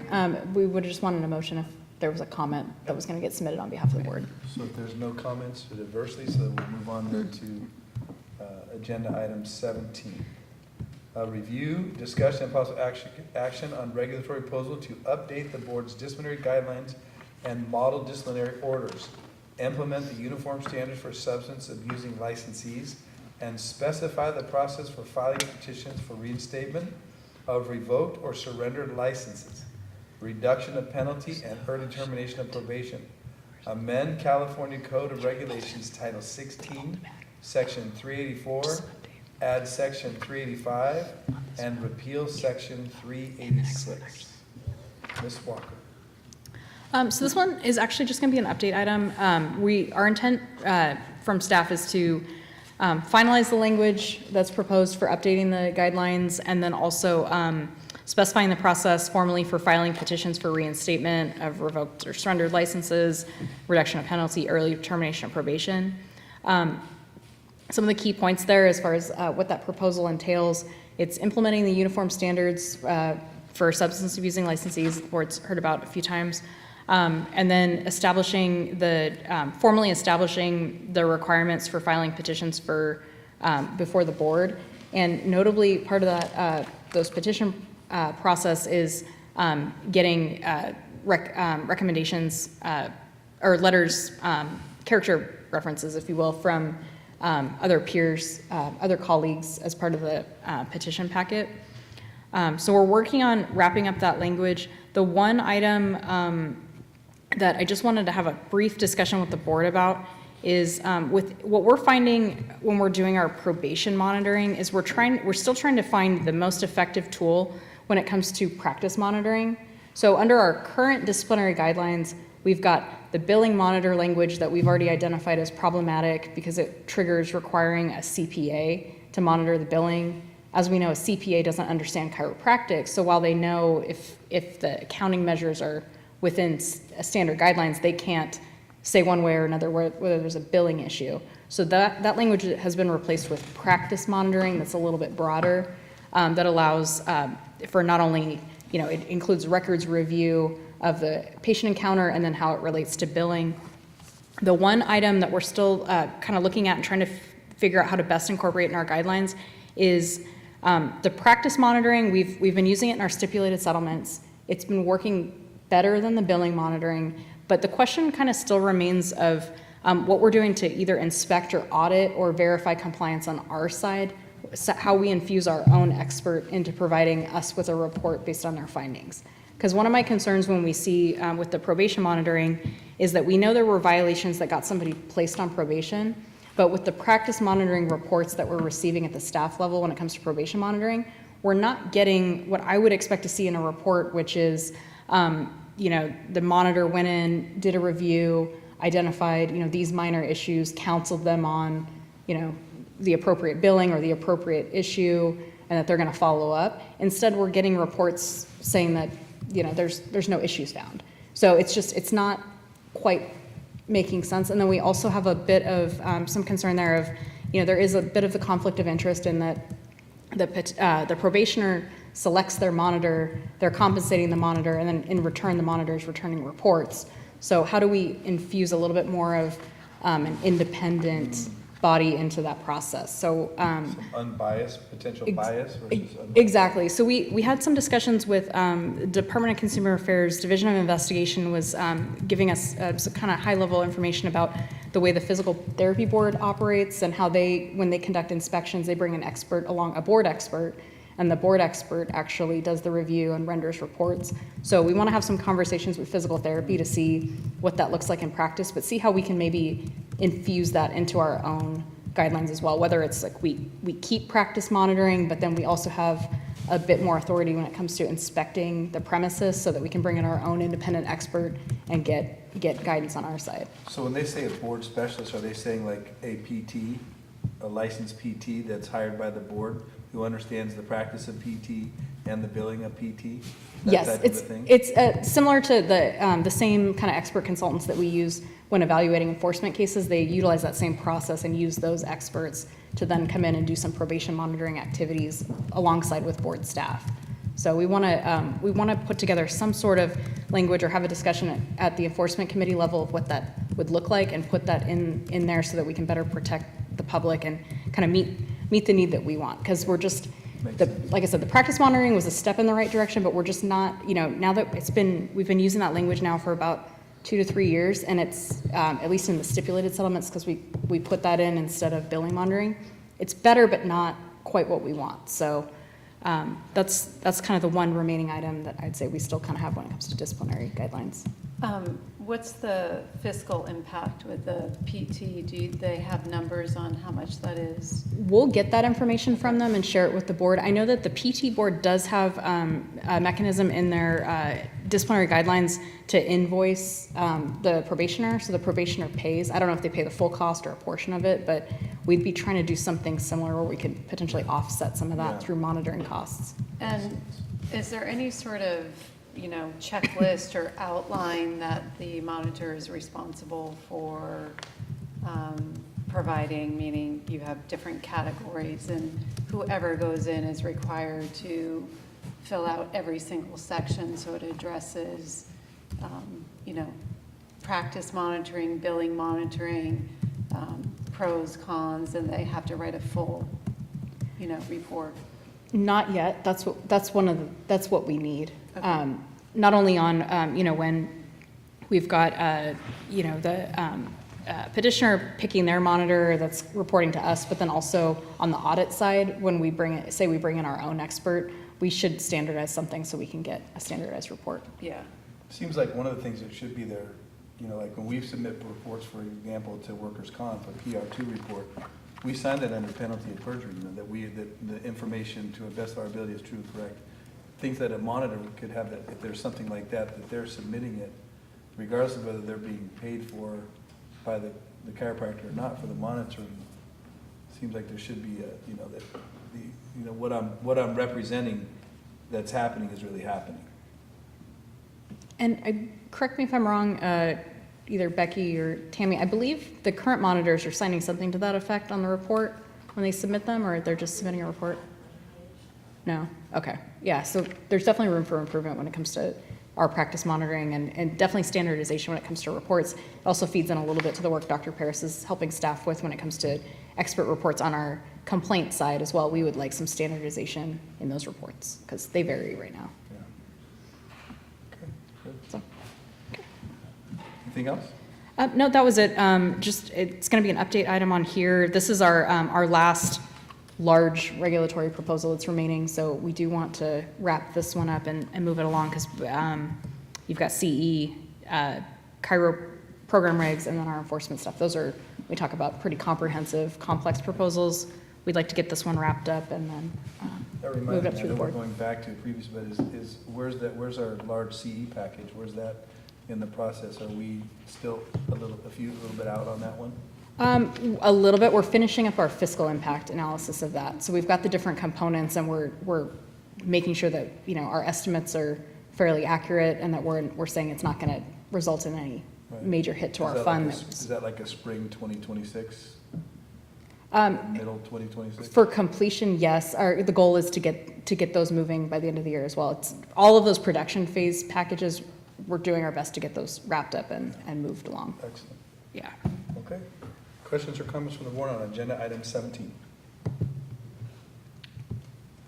Public comment, agenda item 17. Dr. Green, come forward. I'm Dr. Chris Green, and I just want to make a comment on the practice monitor. I've served as a practice monitor for the boards in Wyoming, Colorado, and Arizona. And I think you could structure it to where there is a format that somebody who served as practice monitor could follow. It doesn't have to be quite as detailed as an expert consultant. However, it should be structured in almost a checklist format. I have done practice monitoring where I just did paper review and then also on-site. When on-site is indicated, meaning that the practice monitor goes to the provider's facility and spends a morning with them or the whole day or whatever, when that was indicated, that was very, very important for a proper assessment of the individual, the respondent. And that's something that just isn't intuitive for any chiropractor. They certainly need to be trained on what to look for and how to do that. In most states, the respondent is responsible to find their practice monitor, which is difficult because they also are supposed to pay them, and how are you going to find somebody to come spend the day in your practice and you not know them, and you're not supposed to know them? It's supposed to be totally independent. It seems like it would be a good idea for the board to create a pool of monitors, kind of like it is with the expert consultants, especially with the size of the state of California. You certainly would want to have them geographically, dispersed so that they could go to visit that chiropractor's office. I think that without question, it's ideal to have the monitor do an on-site observation of how they're doing their documentation, who's doing the intake, who's doing the examination, and really get a sense of how that respondent is improving whatever it is that caused them to have the practice monitor in the first place. And then also, standardizing the fee that is paid by the respondent for that. There are some organizations out there that provide that whole monitoring process. I'm sure the board's familiar with, there's only one or two of them out there. And they tend to be very expensive to the point where it's almost cost prohibitive for the respondent altogether. So I think that the board could create a situation where public protection is served by having properly trained practice monitors who are qualified and also don't have the conflict where they're a buddy of the respondent and providing a biased report where there really should be some constructive input on that. So I would really encourage the board to create a program like that for the practice monitors. Okay. Thank you for your comment. Any other public comment on agenda item 17? Hearing none, okay. Thank you for comments. We're going to go back to agenda item, I believe it was it 12 or no? It was agenda item 10. And invite Dr. Michael Ramcharan to the dais there and to give us an update and discussion on Southern California University of Health Sciences Doctor of Chiropractic program.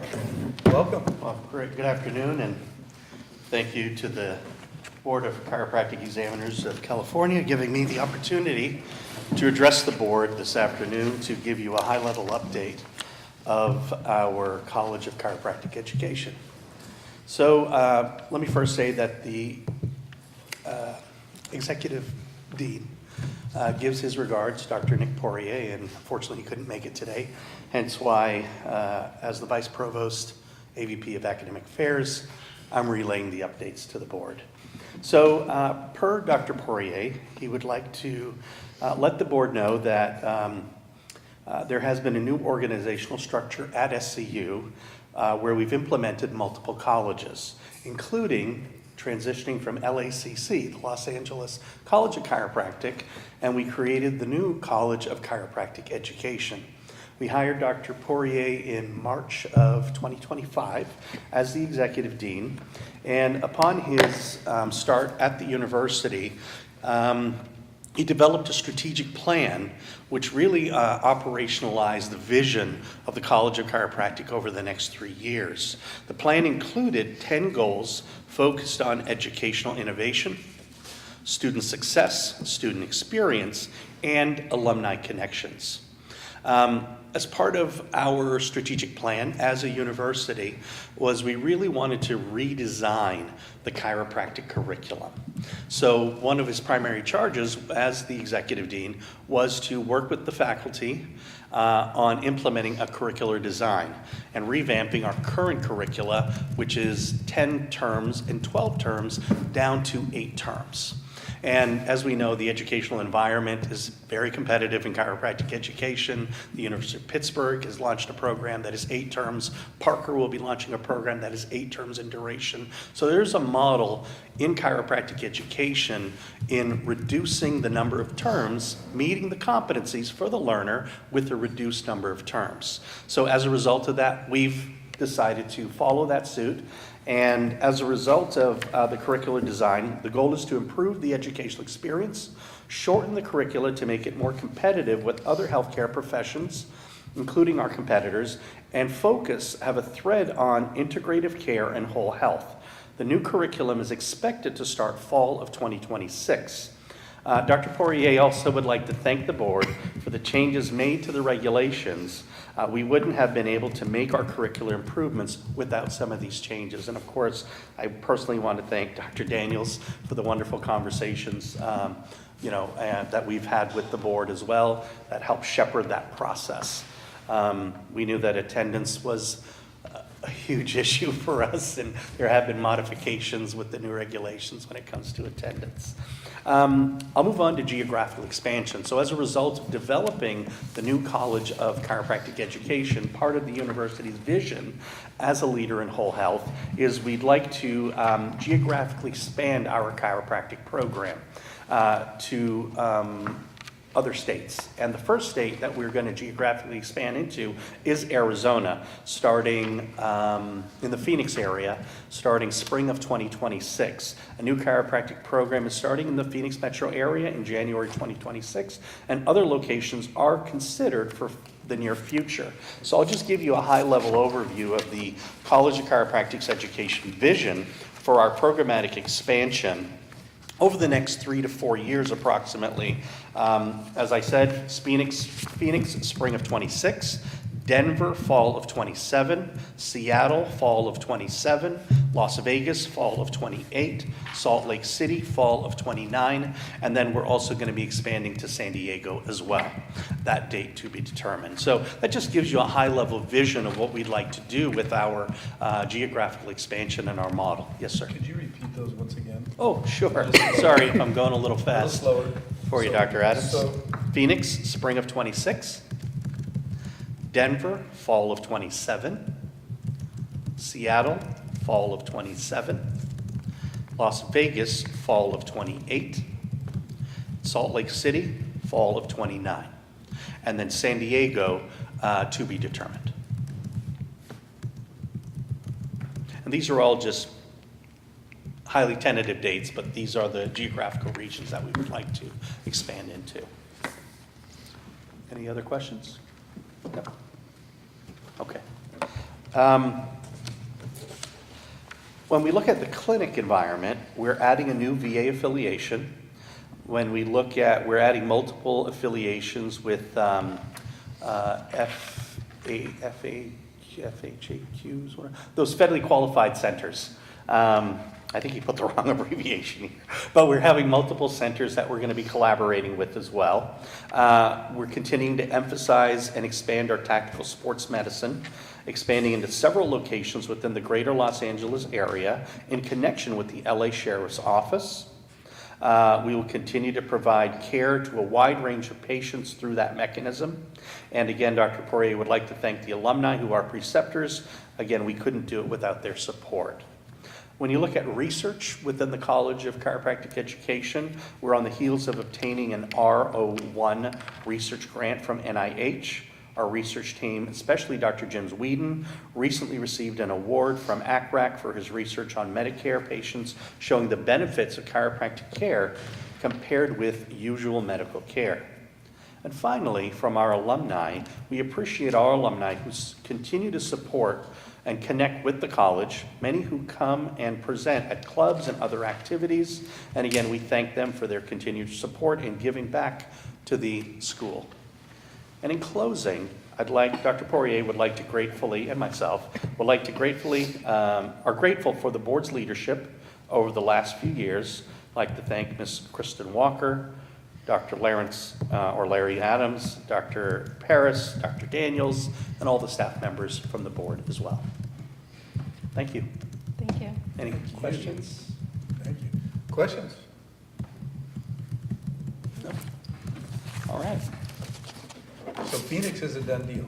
Phoenix is a done deal. Yeah. Yes, because we currently have a facility where we currently have OTD, occupational therapy program that has been launched in Phoenix. So on that campus, we are having our DC students. So hopefully there'll be an opportunity to interact with those students as And well. these other sites that you're talking about, they'll be chiropractic program and some of your other programs? Correct. The goal is to have chiropractic as well as TPT, OTD, PA, to kind of expand our academic offerings in those various locations as well. And I'm curious about the 8 terms. Mm-hmm.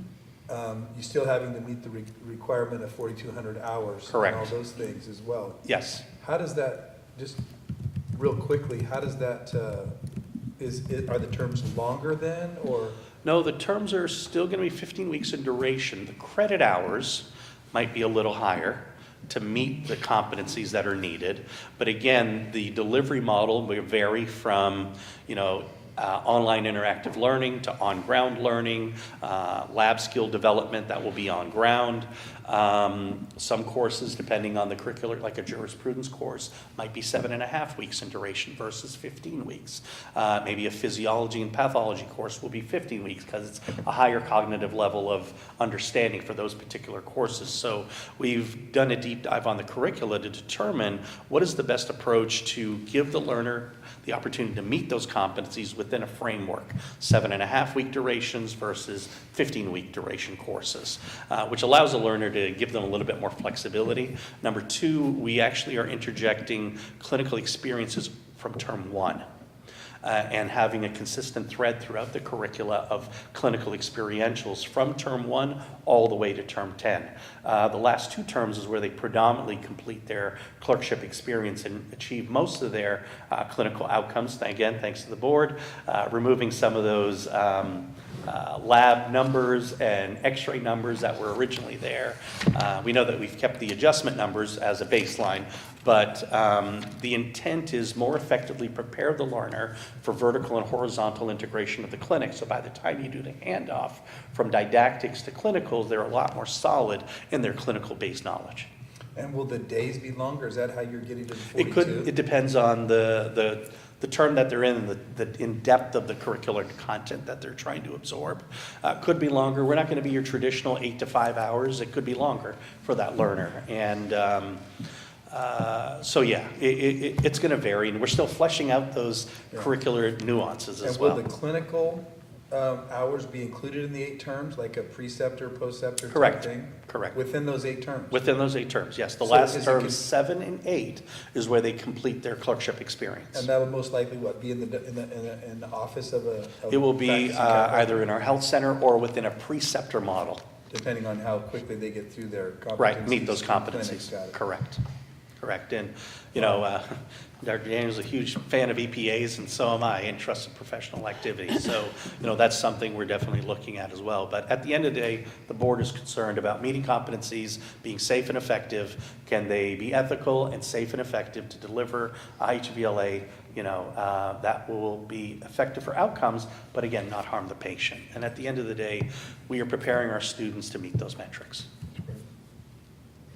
Just one final bit. At these AESs that you're going to be implementing, what's the anticipated number of students that you're going to be able to, in the chiropractic program, what do you envision there? Is it At the geosites? smaller? Yeah, at the geosites, typically smaller, you know, because of maybe spaces, but again, we're still doing our analysis. I'm anticipating maybe 40 students in a class.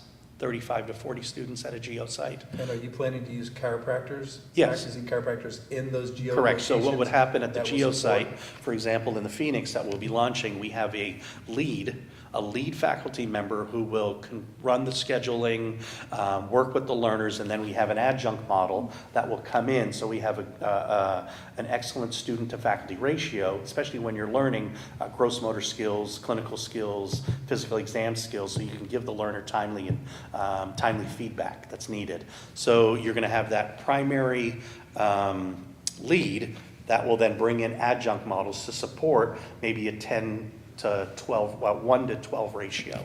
So 1 faculty to 12 students, something in that ballpark, yes. What's the thought and the idea or the guardrails around students perhaps that need a little bit longer? They're just, you know. There's going to be remediation along the way. There's going to be timely, there's going to be formative feedback. And when we identify an at-risk student early, so we have those mechanisms so that that lead can work with that learner and develop their deficiencies, identify the deficiencies early, strengthen those deficiencies in open labs, strengthen those deficiencies during the remediation hours that are baked in within the curricula. And the goal is no one left behind. And to shore up the deficiencies early enough so the learner can move on throughout the curricula. But there is a mechanism. If a learner probably needs to take another term, we'll make that flexibility. But the goal here is hopefully to identify at-risk students early to strengthen those deficiencies. But there is an option for students that just, even Yes. with all the attempts, just need Correct. a little bit longer to Yep, get those competencies there is that mechanism. built. I'll say yes, there is that mechanism for sure. You have to, right? Yeah. Because not all students are created equal. Right, okay. So conceivably, if in the 8 term, they can be going year-round for 2 years straight. Correct, that's exactly it.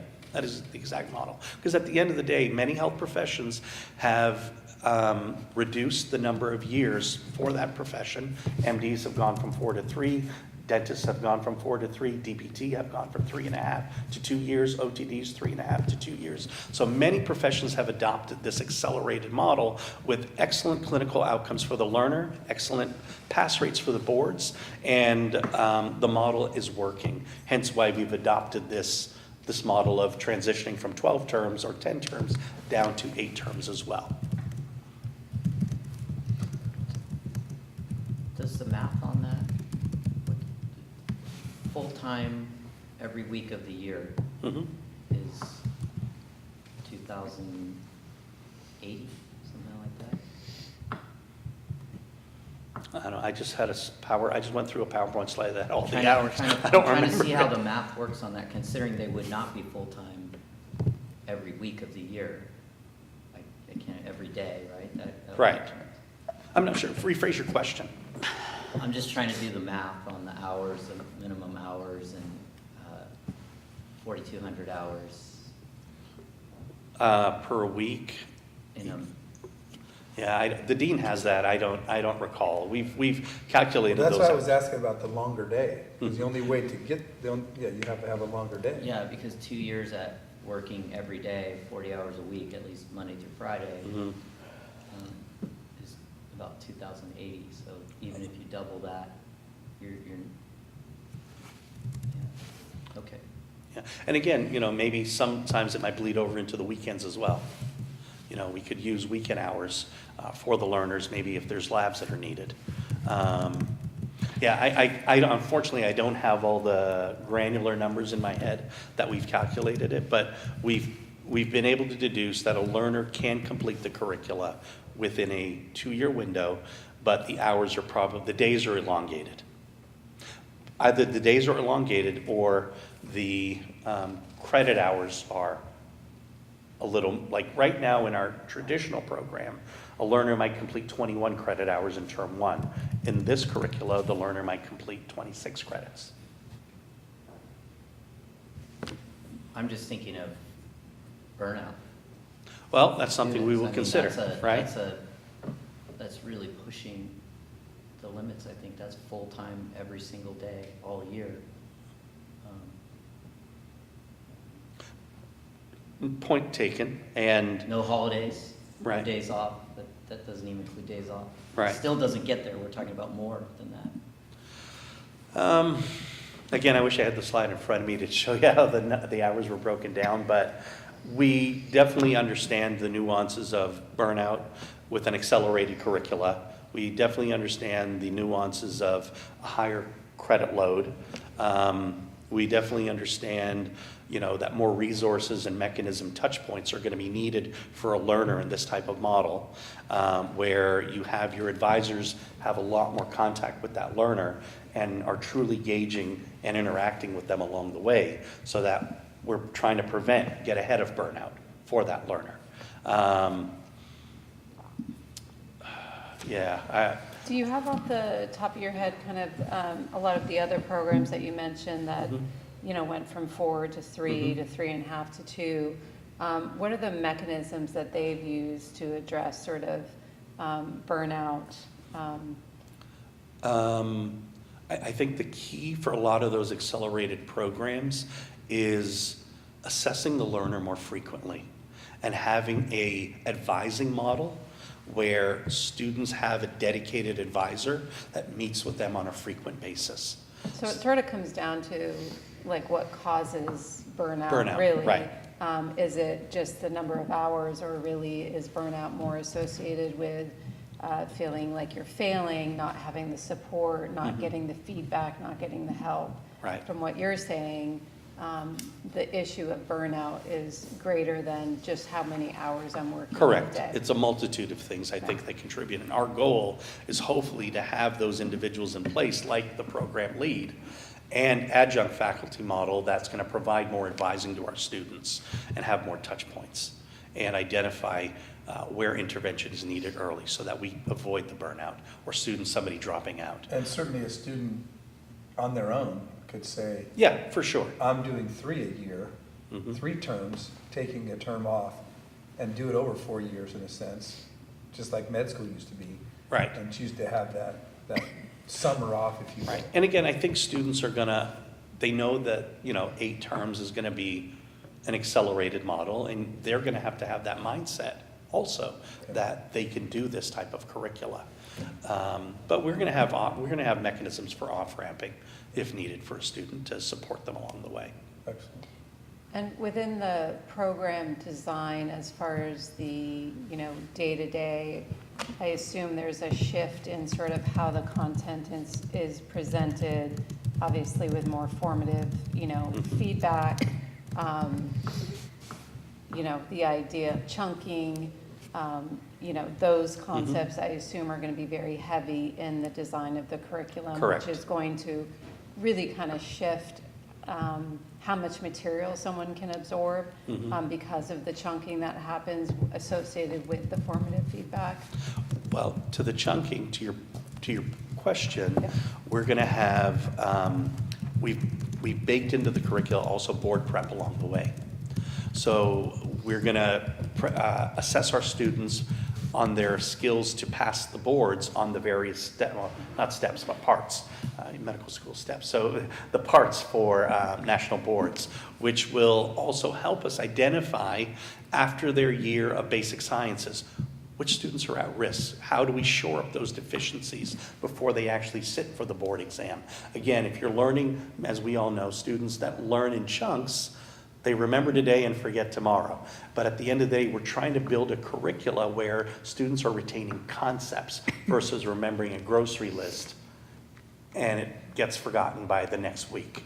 So the curriculum is going to be a lot stronger where repetition is key along the way for that learner as well. And we've taken out a lot of the fluff, as well. Like chiropractic school, I think students learn a lot of stuff. Like, I'll frame it this way. Need to know, nice to know, don't really need to know at this point, right? We're not developing experts. We're developing competent chiropractic students. So at the end of the day, we think we can reduce the curricula to 4,200s because we've taken away a lot of the fluff that a learner really doesn't need to know at this point by the time they cross the stage, because they develop that expertise in clinical practice. So I think that will also help with their comprehension of the material that's truly required in order to be successful as an entry-level primary care physician. Thank you. Yeah, you're welcome. It was my pleasure to chat with the board. And again, I can, Dr. Paris, I can get you that granular information if you'd like, for sure. Yeah, no problem. All right, well, thank you. I appreciate your time. Thanks for filling in for. Yeah, no Do our problem. best to Dr. Poirier and let him know that you did a great job. All right, I will. Thanks. Have a good Bye. afternoon. Thank you. Any public comment on agenda item, what was it again? Apologize. Agenda item 10? Seeing none, hearing none, then we will move back to agenda item 18, discuss and possible action on board's 2026 sunset review. Ms. Walker. Sure, thank you. So this, again, is going to be an update item. Our original intention was to share a draft report, but then we're developing it, but in kind of reflection on it, we haven't vetted any of the sections formally through any of the committees, so it felt a bit premature to release a public report that the committees themselves haven't vetted yet. What we're looking at is basically over the next, you're looking at about 45 days that we've got to get this report done through the committees and then approved by the board. We will, through that formal approval process, then also be requesting a little bit of delegated authority to the chair and vice chair to make any necessary last-minute changes to that report. But pretty comprehensively getting that approved about 45 days from today. We've been working with the committees. We've got a few meetings on the calendar: enforcement, licensing, and government and public affairs are the three committees that we've assigned out sections of that report. So staff will get those off to the committee so they can begin their review. And then likely on those 3-member committees, probably going to be requesting that 2 members kind of volunteer to be a working group within there so we can exchange some emails and avoid and be able to have those kind of offline discussions as we wrap up those portions before bringing it all back together before the board. I did want to highlight a few kind of important upcoming deadlines. Relatively hard deadline, but with a little bit of flexibility there is upcoming on Tuesday, November 18th. That's kind of our due date to get the majority of our content over to DCA's Office of Publications Design and Editing. What they're going to be doing is assisting us in actually developing the report. So when we did the last report, we didn't fully utilize their office like we could have. So we're going to use their office to do some of the design and editing of our report, give it a little bit more of a professional feel. And then the expectation is that they're going to give us a PDF version of our final report by December 19th. And then we'll have the printed copies in-house by the end of the year so we can get them off to the legislature ahead of our January 5th due date. We also, that's the primary piece when it comes to sunset right now. The committee, or the board, has talked about a few items that we want to present as the new issues heading into the report that we want to bring to the legislature's attention. Just to quickly recap some of those. It's addressing the issues with our current fee structure and our fund condition. We've, for lack of a better way of phrasing it, we did what we could to get through the last 4 years when it comes to keeping our budget in line, not going into insolvency. But a lot of those strategies are not sustainable in the long term. So when we initially came up with the fee structure in 2021 and we had the outside audit done, the target number was $6 million per year for annual revenue. It was supposed to be the amount that would sustain us, allow us to repay that bar loan, and then also rebuild our reserve. Instead, as everyone is aware, in personal and business and everything, inflation has really affected everyone. Costs are significantly higher than what they were in 2021, and I don't even think the estimates at that time accounted for how quickly prices have gone up since that time. So what we're working on is a more updated fee structure that we can get long-term stability in our fund. On a strategy perspective, we want to take the same approach that we did in 2022 when it came to the DC fee, where it's like update the schedule, but then also allow for growth. So with our DC license fee, it's set at $336 as the minimum, but it can go all the way up to $500. We want to take a similar approach when we're looking at all of our other fee types, so that we're not fixed at one amount, but we can set what we know or anticipate we would need now, but then we have authority through the regulation process to make adjustments over time. So we want to do that. We also, as we've observed over the past few years, the cost effect on continuing education has been substantial. So trying to do something to right set that and ideally lower those fees a little bit through efficiencies and reduce some of the burdens on providers so we can get our total number of courses back up. When it comes to the report that'll be done by the end of the year, we need to, in the new issue section of the report, present the problem, and then we'll be developing our formal report and then our requested language for presentation to the legislature in the spring. The board's also talked about enhancing enforcement tools, and rightfully so, using the sunset process to do that. One of the proposals that's being developed and has been previously discussed with the board is modeling after what the medical board already has as far as automatic revocation authority, so that the board can automatically revoke a license for a second insurance fraud conviction, which we know already requires a 10-year mandatory revocation penalty, but yet we still find ourselves going to hearings just to implement something that's in a statute. So getting automatic revocation authority so we don't have to do that. And then also having that same authority for a conviction that requires registration as a sex offender. The other one that's been discussed by the board was statutory authority for the board to automatically impose a chaperone during pending proceedings involving a licensee who's either been criminally charged with a sex offense or when the board has filed an accusation against a licensee alleging some sort of sexual abuse or misconduct. That one, to my knowledge, I'm not aware of any real existing authority within the department as that exists, so we'd be kind of forging a little bit of our own path, but it's something that I think it makes sense to do through sunset. The one item that I did want to add for the discussion, because as we were looking at the different mechanisms that the medical board already has and how we want to use what they already have for the automatic revocation, is have a bit of a discussion with the board if there's also any interest in, the medical board has statutory authority to also automatically suspend a license upon conviction of a serious felony. Staff recommendation is the board take a look at that and use similar authority. A serious felony is well defined within the penal code, and it's pretty broad, but you're talking about a felony conviction against a licensee, so the board could potentially try to get statutory authority to do the same thing where you can suspend that license until the case has been heard and a decision's been issued. Is there like days that are attached to that, or is it arbitrary? It'd basically be indefinitely. Like if the board would issue a suspension, it remains in effect until the final decision, or the licensee who was affected by that can basically challenge it and have a hearing on the fact of being suspended and get that And overturned. would it be specifies whether it's directly related or substantially related to the practice of chiropractic? We Would you could, have to clarify that? we could change it to be that. What I was looking at for that proposal was conviction of a serious felony, Right. which all serious felonies are substantially related to the practice of chiropractic. I can't think of any of them on that list that we wouldn't make that argument. Okay. Questions or comments? What's that? Is that sufficient for you? It is, yeah, so we'll. I know you wanted a little bit more. Was there anything that you wanted specific on the last item you brought up? No, just if the board was okay with that, because Yeah. as we're building the rationale for the automatic revocations, we can also add that So in. you're formulating language is what you're talking about? Well, more so, we're framing the concept. We are developing language.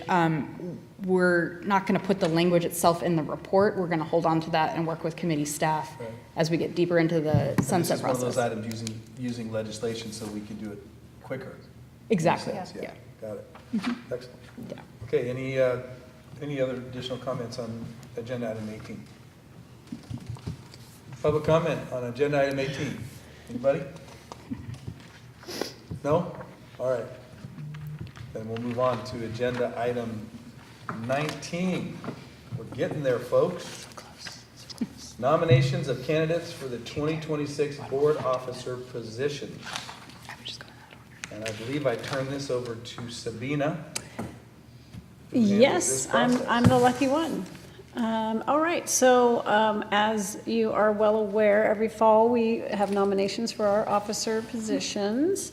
And we'll take them in the order that we have them listed here in the agenda. And at the next meeting, which will be teleconference, we'll have those elections so that we have someone who can be actively participating in the Sunset Review report and be able to prepare for those questions and participate with DCA in preparing for the hearings and stuff like that, instead of waiting and then having, possible panic attacks.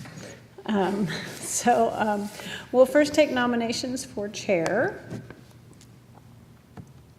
And you can self-nominate or you can nominate someone else, but I also will check in with that person to make sure that they are able and willing to hold that position. I'll nominate Dr. Adams for chair. Do you accept I do. or? I accept. Okay. Any others? Do I have a second? You have a second? Okay.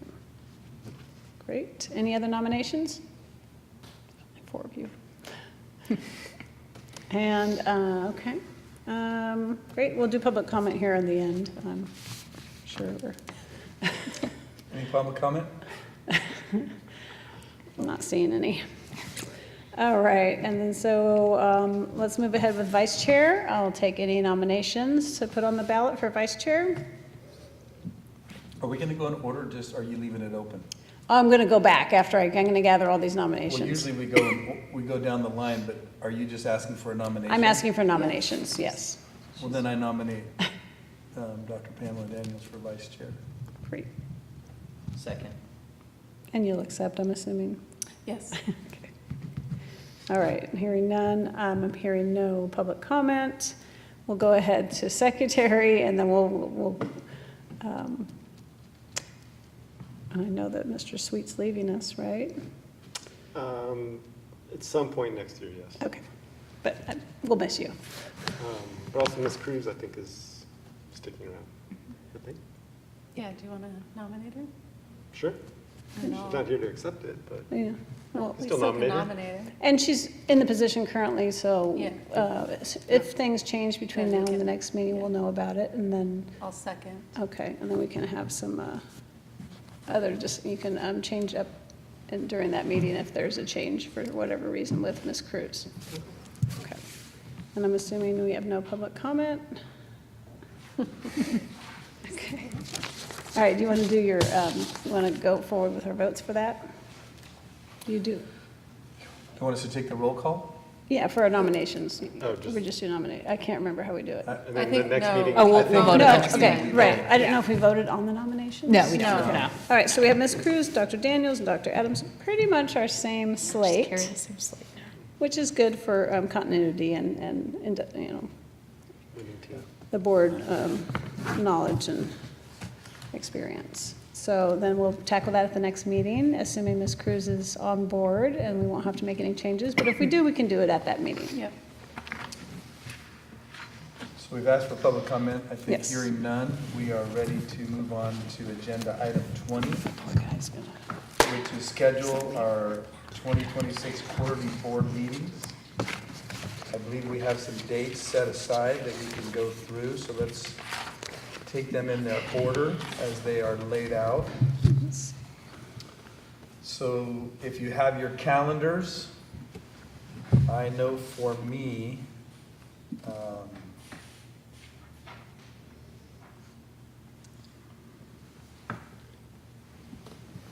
Right now, we're just looking at the January 2026. Yeah, so let's do the January board meeting. 22nd, 23rd, I'm unavailable, that's ACA Engage. Okay. and I'm unavailable on the 29th or 30th. I'm unavailable for all of them except for the 16th. I can do the 16th. I can do the 16th. I believe I can do the Can 16th. you do the 16th? Well, then that, at least 4 of us will be there for the 16th, so we're gonna put that in. Okay. Okay, so January 16th. Moving to April, we have the 9th, the 16th, and this is a 2-day, so it would be Thursday and Friday, the 9th and 10th, or the 16th, 17th, or the 23rd to the 24th. I currently can do any of them. I have a problem. So I cannot do the 23rd or the 24th. But I can do 9th or 10th, or 16 and 17. Mr. Sweet? I could do 16th, 17th. That works for me. Could do 23rd, 24th. That looks fine. 16, 17? Yeah. Okay, so let's circle April 16th and 17th for our April meeting. So we have the 16th of January so far, and that's an in-person meeting in Northern California. And then moving to July's board meeting, which is usually teleconference one day. We have the 16th, 17th, 23rd, 24th, 30th, 31st. I cannot do the 17th, but I could do any of the other days. You cannot do which date The again? 17th. 17th is out for Dr. Daniels. Any other dates that are out? I can do the 16th.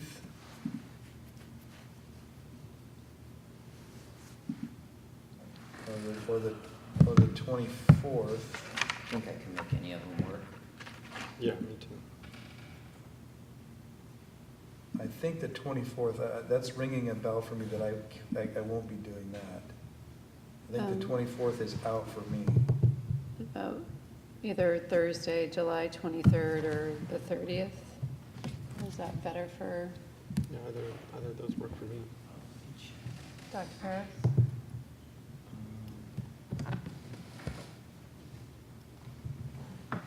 Yeah, I think, I'm good with, I think any of those that, I don't So- see anything right now. So let's say a Thursday, the 20, my eyes are, is that the 26th? 23rd.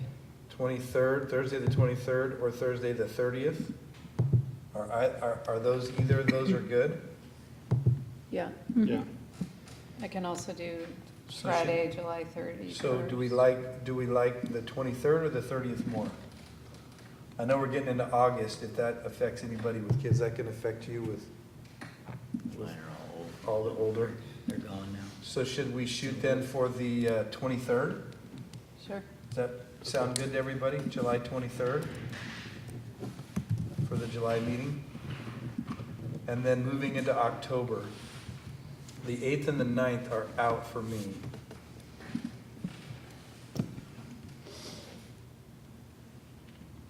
But I can do the 15th, 16th, or the 22nd and 23rd. Yeah, those are all far enough out. Oh, those are all 2 days.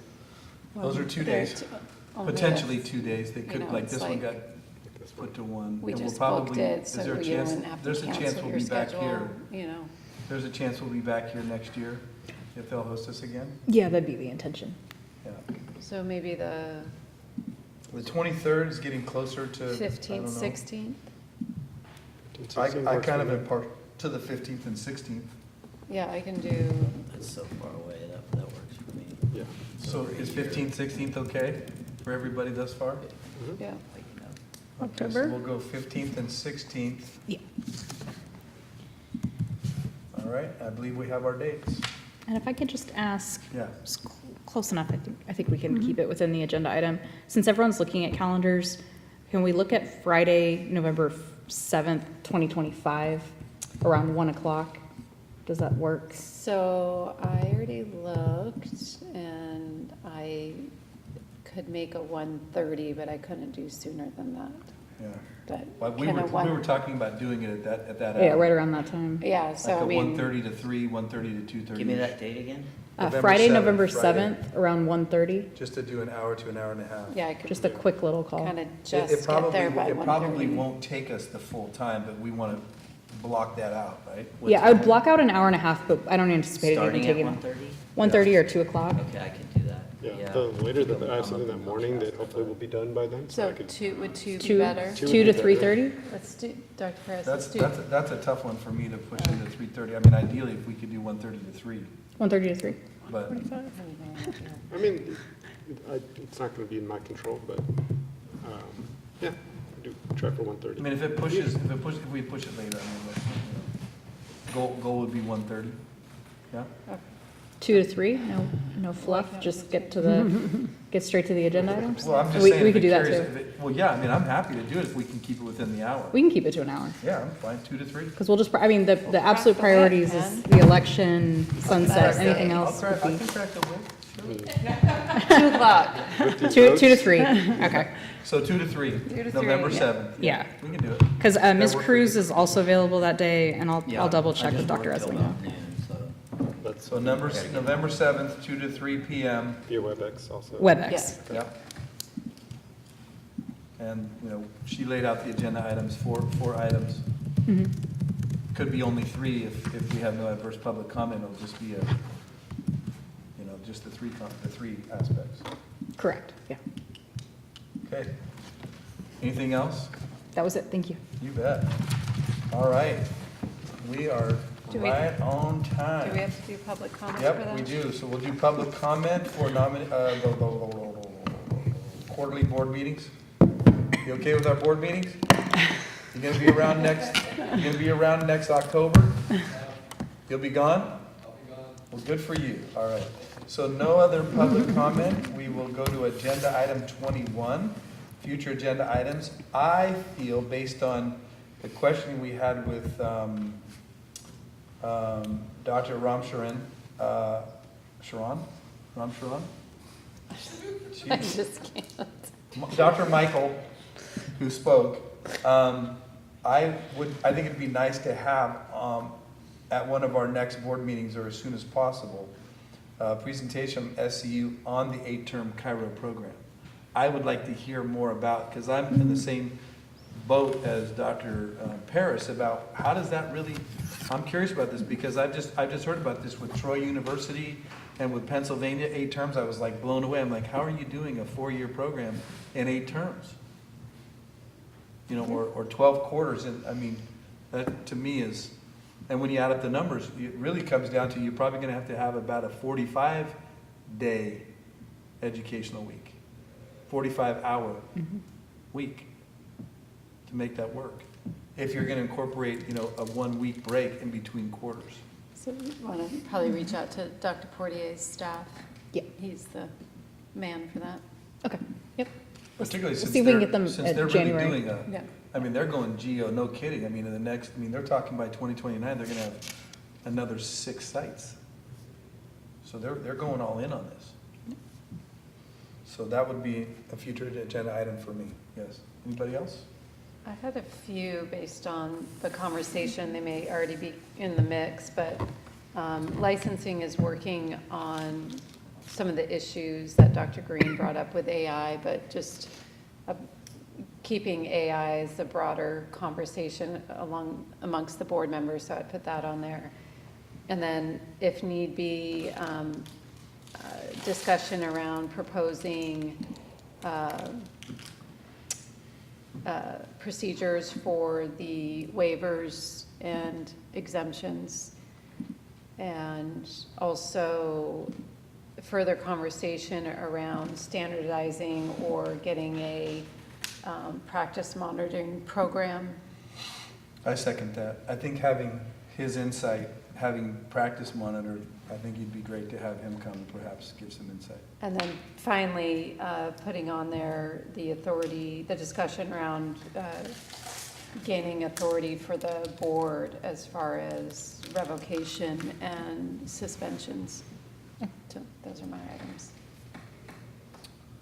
Mr. Sweet? Nothing for me. Dr. Pierce? Future agenda items. I had, last meeting I brought up PACE, and I just didn't know if it didn't make it on this agenda, so. We need to connect them through WebEx, so the idea is to get them on the January agenda. So now that we have a date, I'll reach out and get that going. I'd like to get them on the call, but I'd like us to have it as an agenda item to reconsider, PACE approvals for our licensees. Well, I know the CE committee was having those conversations about getting them approved. Well, I know mean, you want it on the board. It would go back to the committee now, and it's already been to the board. I mean, I think in our. No, I'm not saying it would go back, I'm just saying there has been more conversation around it. Yeah, I just, my future agenda item is, can we get it to the board? I think we've discussed it enough, and they have a really robust audit system that they've, over the last year, that they've, gone through. I think it'd be appreciated by the board to hear that. I for one feel like I need a little bit more explanation about how that approval happens without our board reviewing the CE and the PACE provider paying for the board. How we do that. I know your point coming from other healing arts boards and that kind of aspect, but just what we're gonna the required versus the non-required and those types of things. I think I just need a little more. Sure. I personally need a little more clarification on that. Let's get them here. Yeah, because if they circumvent the fee, then that affects our CE aspects as well. So we have to look at, I think we have to look at that, and we're addressing the fee issue for our own providers within the state. So that's just one of my questions I have is about that. Yeah, I mean, my response already, is that we Well, don't do no. that. We already have many ways that we circumvent the fee, right? You can get it from Healing Arts. Well, I know that, but the thing about it is that most of our licensees don't do that because they want to do chiropractic specific licensing. And Right. so that. So we'd be eating into the chiropractic specific licensing that we're already approving by approving PACE, is that? That's a point. That's a Yeah. point, yeah. Yeah, But I just want to know a little bit more about it and the fiscal impact that it's going to have on the board, that's all. yeah, sure, Yeah, yeah. that's all. I mean, I think they have come a long way, I agree with you. And after hearing even just that little bit that they did at the FCLB meeting about it was very encouraging compared to where we were even 2 years ago in Boston. I think it's in the best interest of our public safety via our licensees being able to access national quality CE nationally and, conventions nationally and top-notch speak. They're not all just in California, Right, quite frankly. Yeah, I agree. yeah. Great. That's all. Okay, so from my take, we got 4 things: AI, SCU, 8-term Chiro practice monitoring program, and PACE. And I And think you had a couple others. that I didn't- suspension, Yeah. right, revocation, authority. And we making notes of this, or I guess it's on? Mhm. Awesome. Yeah. Okay, public comment on future agenda items, is that, I'm hearing no more? Future agenda, public comment on future agenda items? All right, thank you so much. Our one public attendee, I love it. All right, agenda item 22, adjournment. 2:56, we are adjourned. I'll move to adjourn. Second. A second. Thank you very much for that. Everybody.